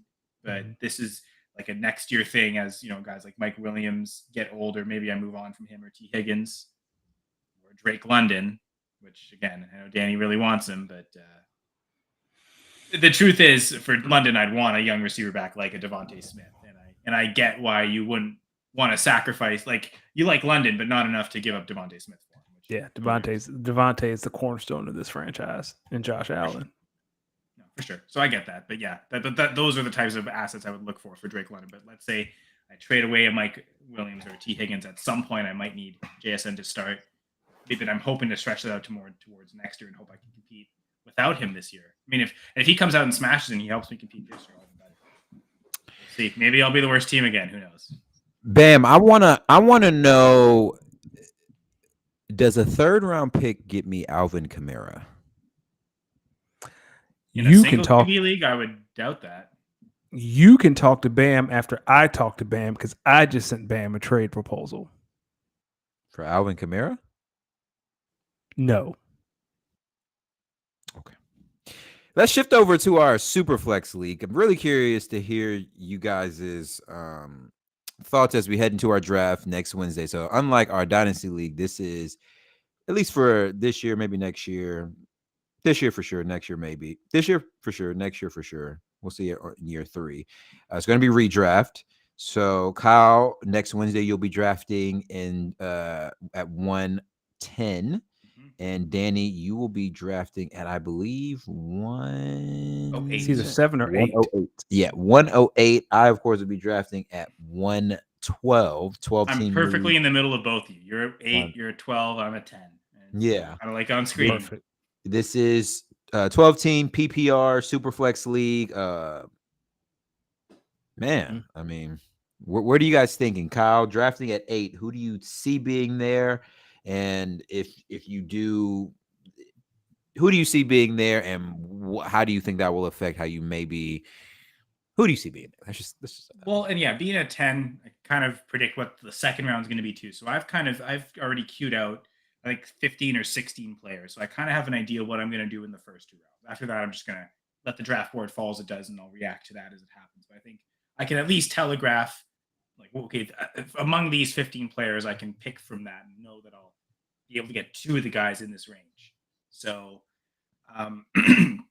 knowing it's super flex, usually tend to be aggressive on quarterbacks. And I guess I'm confident enough there'll be enough quarterbacks here to say this, but I'm at least taking one with those first 2 picks, potentially both picks. But yeah, I'm not leaving the first 2 rounds without a quarterback. That's for sure. I at least want to get one of those top 12, top 15 guys. So, which I think, at first when I got the picks, I got 110. That gets me out of the range of like the elite quarterbacks. Then I thought, okay, can I get an elite non-quarterback potentially? Or if the rest of you pick them, maybe a quarterback I really like ends up falling to 110. So I've got 10 guys marked down. Most of them are quarterbacks, but there's a couple that aren't. And I know I'm going to at least get one of those 10 players. So I know what, like, in my mind, what the worst case scenario is. And it's still a pretty good scenario, I think. So, yeah.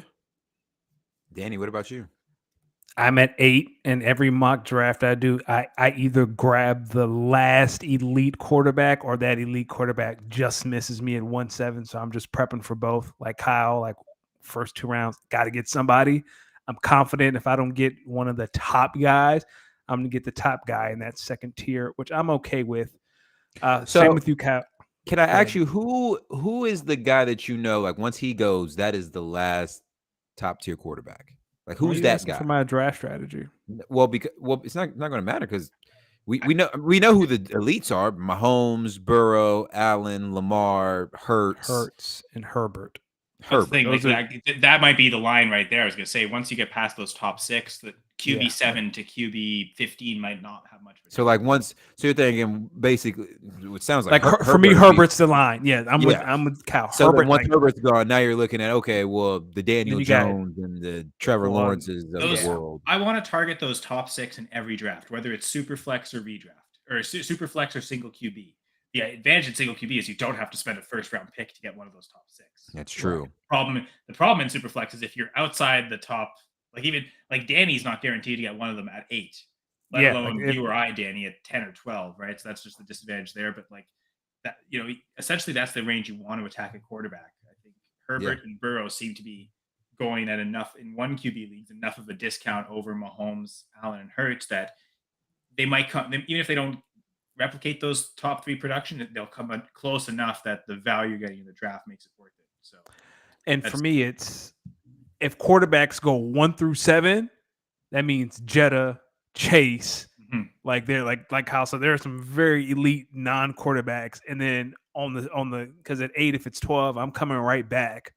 Like you said, Cal, like one of those guys, like Trevor, Daniel, like one of those guys will be there. And then, all right, oh no, I got Jetta and Trevor Lawrence. What a terrible spot to be in.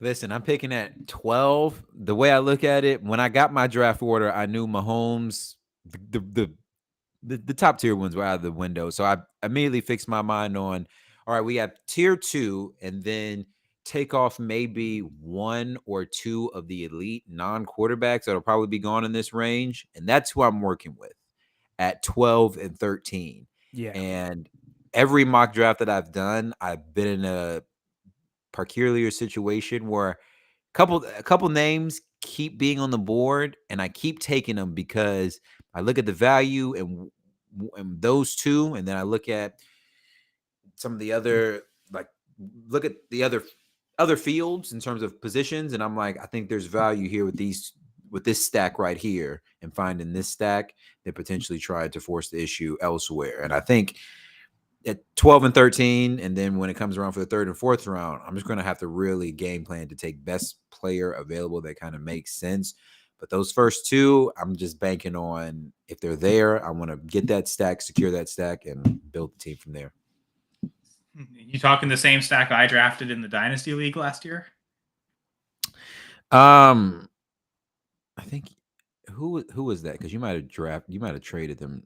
Yeah, because so CeeDee Lamb was my first pick in the Dynasty League. CeeDee and Dak. Yeah. Listen, I mean, I did do one. I did do like 2 mocks that had me taking Dak and then CeeDee. It would I'm not against it. I'm not against it. I think about the Cowboys offense, I'm curious to see how they're playing in this new system now that Kellen Moore's gone, but I wasn't upset about it. Would you consider going 2 QBs at all? Just hammering the position there and worrying about everything else after? Who says that wasn't the stack I was originally talking about? Okay, yeah, I'm wondering. Yeah, okay. Talking in code.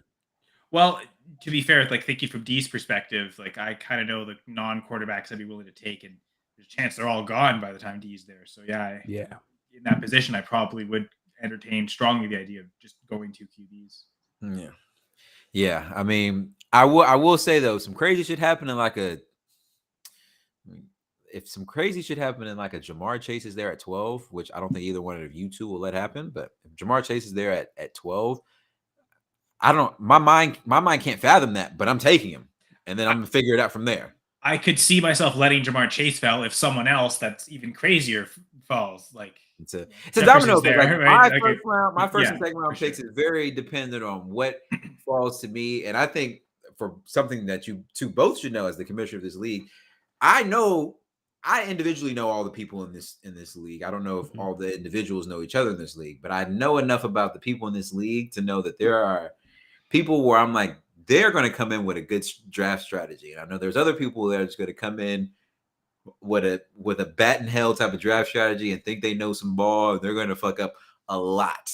Like in our Dynasty League, when Justin Herbert went 101 overall, and the collective, I heard it. Everyone was just like, oh, the whole chat was just like, oh. Yeah, that was very easy for me because Josh, I didn't think Josh was going to fall. Yeah, so I anticipate something like that happening again. Like it's funny because everyone I personally know that's in this draft is all in the back half. My buddy Patrick's at 107. Danny's at 108. I'm at 110. Gladys is at 111. D's at 112. And the front Gladys, half. don't be taking my picks either. Don't be taking my picks either, Gladys. Dog, I had a draft last night, and just every round I kept getting sniped. Like the person in front of me was just like, "Oh, thank you." And I'm like, tough. Shout out to Jeff Lambert because he organized another zombie league this year, and yeah, that Shane Barrett and Jamie both they were. I think Shane was next to me, and I think Jamie was 2 picks away from me. So it's like every round or every other round, essentially one would snipe me or the other. Like, okay, coming this way, Shane would snipe me, and then coming back, Jamie would snipe me. And it's like, oh crap, guys. I got a redraft league. I'm picking 5th in a week. I'm picking 5th, and I anticipate a lot of sniping. 1 QB, 10-team league, PPR. 5th is nice because I think there's 5 guys that I would absolutely really want, and then you're guaranteed to get one of those 5. Yeah. So, who are those 5? Well, I think there's 2 running backs, 2 wide receivers, and a tight end. Yeah. So assuming even I guess half PPR or full PPR doesn't really matter because the 2 running backs are pass catchers anyway. Yeah, and I'm not going to hold you. Every mock I've done for this particular league, I'm taking Travis Kelce every time, and I'd don't even question it. For sure. Don't just taking them. And if they're smart, because last year I stacked Mahomes and Kelce and rode that all the way to the championship game. If this league is smart, they wouldn't let me do it again. But that is my game plan. That is my. Is it full PPR or half PPR? Full PPR. Because I think in half PPR, we talked about Jefferson setting records. The one record that would shock me that if Jefferson set would be the touchdown record. I think he's more likely to set the yards record or the reception record, but Jefferson catching 24 touchdowns would surprise me. Like even Chase doing it would surprise me, but I could see the scenario where that Chase makes that happen because he's just so special. Listen, man, it takes a few 3-touchdown games against the Bears. A monster game. Yeah, those will happen. That's true. Yeah, 3-touchdown games versus the Bears, a couple 2-touchdown games. He'll be right there. All to say, in a half PPR where you're going to put more emphasis on touchdowns, Chase over Jefferson or even a Kelce over Jefferson could make sense for that. But in a full PPR, you'd probably push up Jefferson just for the sheer number of catches he's probably going to make this year. Yep. And so at 5, I'm feeling confident in taking Travis Kelce. Now, let me ask you guys this. In this same league, if I take Travis Kelce, round 1, pick 105, am I crazy on that second round pick just securing the stack and just drafting Magic if you're gonna? I'm gonna tell you right now, Mahomes not gonna be there. Someone's gonna take him. I think he is gonna be there. 10 team as well, right? Listen, last year I got this is the same league. Yeah. Last year I got Mahomes beginning of the 3rd round. Oh wow. That's my next question. Do you think you could push it to the 3rd round, grab someone else in the 2nd and push? I think when I tell you guys I ran through this league up until the championship game, I was the team to beat, and every week everyone was very mad at me because they had to play Patrick Mahomes and Travis Kelce. I think they're going to try to not make that happen, but that would also mean that you would pass up on talented people, and that's why I would rather get Travis than get Patrick Mahomes and then figure out my other skill position players because I know from there I'm just drafting depth. And if you're so picking at the 5, you'd be I guess 8 picks away from your next pick. So you could telegraph from there, okay, who are the 8 players that I'd be willing to take as either my wide receiver 1 or my RB2? And if you've got a list of 8 from that point you're comfortable with, then go with Mahomes. I can feel like that list runs dry. Maybe just take from that and hope Mahomes gets back to you. Because if that list is running dry at that point, it may be because people are hammering those positions so much. I could see it being in an ideal world. I could see it being my draft being Kelce, Mahomes, Aaron Jones, and then maybe like a T. Higgins if he's there. I don't know if he'll be Jones there, I find I've done a few drafts and I've taken him in almost every draft. I don't get it. Like, every year people sleep on Aaron Jones, and every year he is near the top in just total. Every year everyone's expecting AJ Dillon to do better than him, and every year those people are as disappointed as Lions fans. Very disappointed. I know we're getting close time. Can I read you guys the team I drafted last night? Yahoo gave me a C for this, and I don't know why. Yeah, they don't know their grades, so it probably means you'll win the league. But go ahead. So it's a 12-team PPR league. Dak, Tyreek Hill, DK, Keenan Allen, Josh Jacobs, Javonte Williams, TJ Hawkinson, and Antonio Gibson. Those are my starters. It's not bad. Yeah, I think I might like I'm a little hesitant on Javonte or Gibson as your RB2, but like, yeah, to me, just based on your like receivers that you named, you probably don't want to have too much depth at receiver because like you're starting most of those studs anyway. Like you're very rarely ever going to start. take them out. Yeah, You're just going to load your bench full of depth running backs, and you can like plug and play your RB2 and RB3 every week if you've got like a wide group to take from. That's what I would think of in terms of ideal strategy. But like you named those receivers, Tyreek, Keenan Allen. There was another name in there too. Like, DK, like that all trio, possession receivers awesome. Too. So their volume is very high. Plug and play those three, and then I think I'm going to win this league. That's how I'm feeling about our DJ is a difference maker at tight end too. So yeah, you've got really like the one weakness on your team seems like it could be. I mean, in a I guess 12-team league, Dak might finish his QB 12, right? Like almost everyone else might have a better starter, but he'll be close enough that won't be a huge difference. But yeah, it's really just that RB2. If Javonte is slow to come back from injury, if Brian Robinson takes a lot of pass catching work and Gibson is really just reduced to a clear backup, like those would be the things where it could go wrong for you. But even then, you just got to find a way to. You have 17 weeks to fill an RB2 that you can just like pick up off the waiver. If you can get 4 solid receivers every week and you never have to flex a running back, that would make up for the risk of those. But if Javonte comes back healthy and he's smashing right away, catching a ton of passes, if Gibson and Brian Robinson are clear 50-50 options and you can pick the matchups with Gibson, like that could still work really well too. So yeah, I do like your team. Not bad, my brother. You drafting well. Too bad you're not going to be drafting that well in the week. Listen, I just got to find another sucker to trade with. Listen, I want you to know when I tell you that league and this other league where I was just talking to you guys about my draft strategy, those are the 2 leagues I want to win the most. Like I am going to put extra emphasis into studying this league to make sure I win it because I want to talk so much shit. Our Superflex league, I think, is going to be the most fun league just because I'm very curious to see how people build their rosters. Our Dynasty League, that's just my long play. I'm going to feel very accomplished if and when I ever win that league. But I can tell you what it feels like to win that league if you ever want to know. Yeah, too bad you won't. Listen, everyone's got a Cinderella story, but our all money in redraft league and my college league, I want to win like bad. And both of these leagues, this is the last thing I'm gonna say before we get out of here.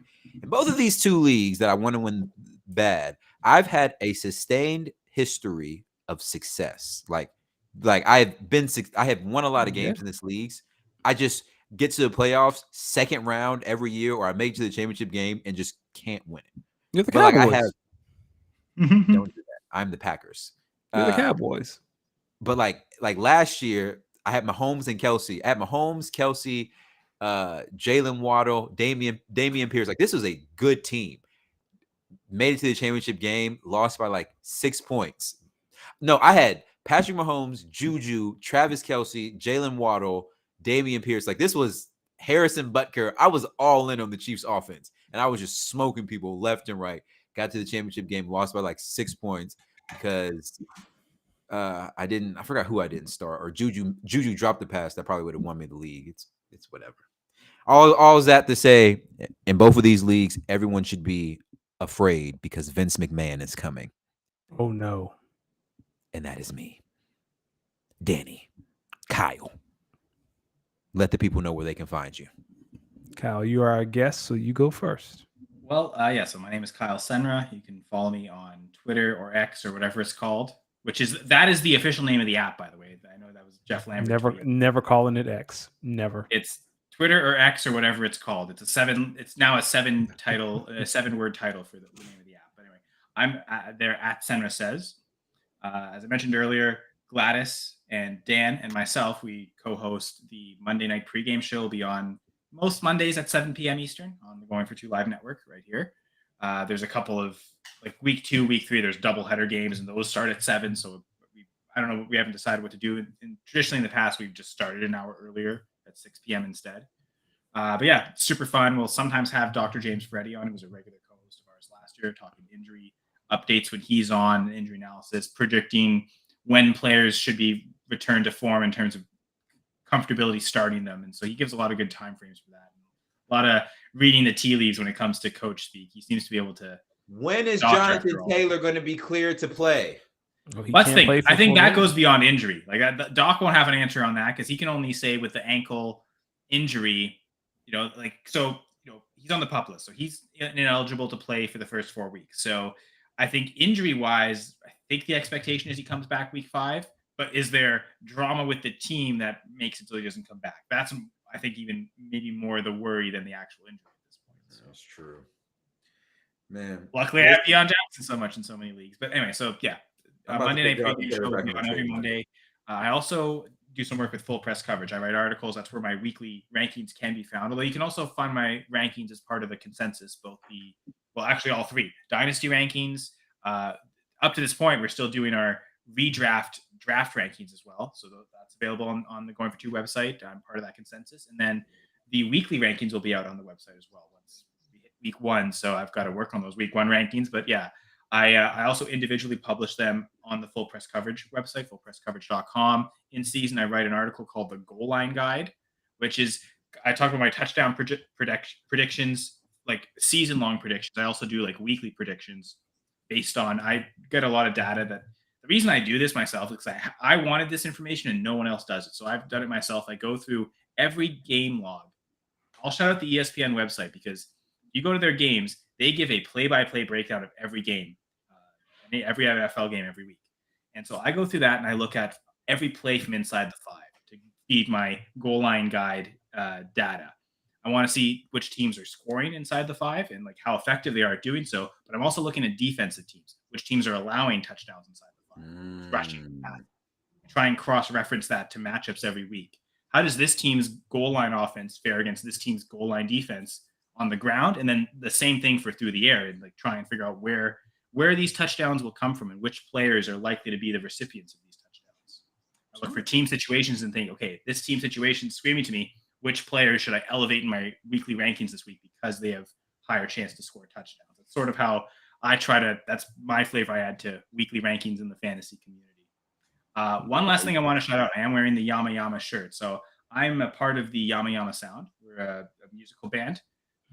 This is Yama Yama Sound, Yama Yama Studios, Yama Yama everything is from the brain of Patrick Pilla, who is Nigerian. He's born in a village close to Abuja, which is the capital of Nigeria.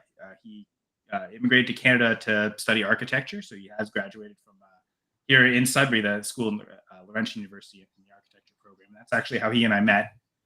So he's been making music even before he met me. He's an incredible singer, good keyboard player as well, incredible producer, very strong rhythmically, and just a great sense for the technical aspects of how to produce, but the sound of how to produce as well. He's such a phenomenal musician. So he's got albums out. I've played on one of the albums. I recorded the Yama Yama Experience. I recorded some guitar tracks for a few of the songs on that album. Okay, now. And as part of the Yama Yama Sound, part of what we do is we'll do a couple cover songs, but we try to bring Patrick's songs to life. And so we have a band. We've done a few shows throughout the summer this year, playing different festivals around Sudbury.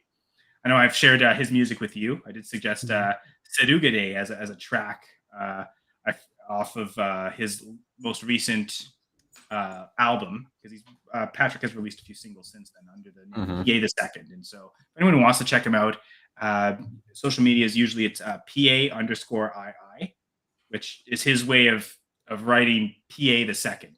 Patrick Pilla Jr. That was his father's name, so that's where PA the Second comes from.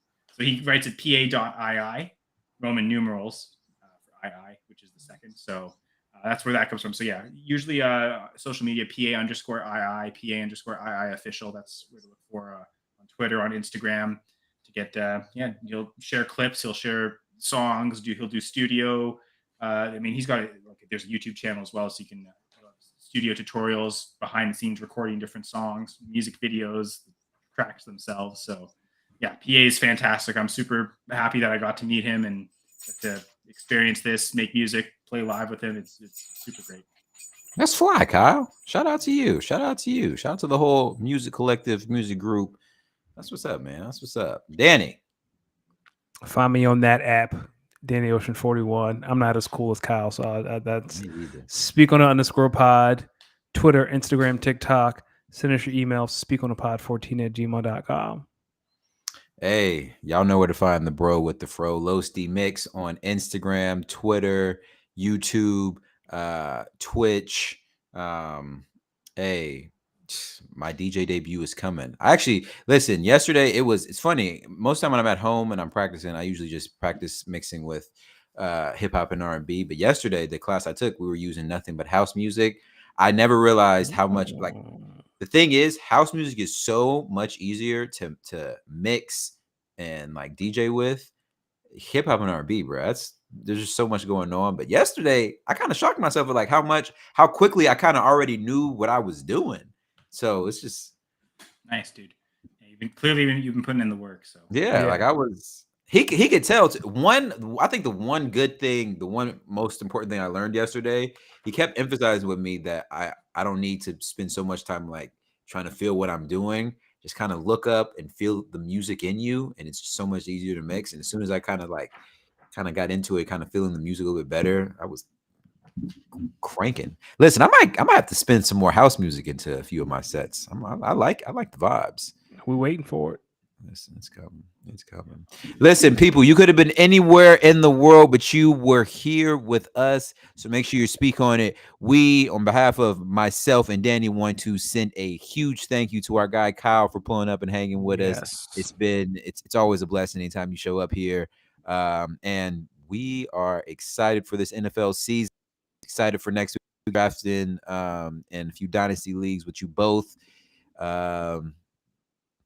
Make sure you guys follow the pod, speak on _pod. Make sure you send us your some questions, speak on it, pod14@gmail.com. Kyle, Danny, any last words before we are out of here? We're off for 2 weeks. So we are off for the next 2 weeks. Yeah, we'll be back to week 1 essentially. Yeah, we'll be out week 1 and week 2. So when we come back, we'll be prepping for week 3. Oh yeah, no, we'll be out. Right, yeah, 2 full weeks, yeah. Or your next show is 2 weeks from today. Yes. So it will be no. Next week's week 1. Yeah, it'll be week 3. Okay, so 2 full weeks off. Okay, wow.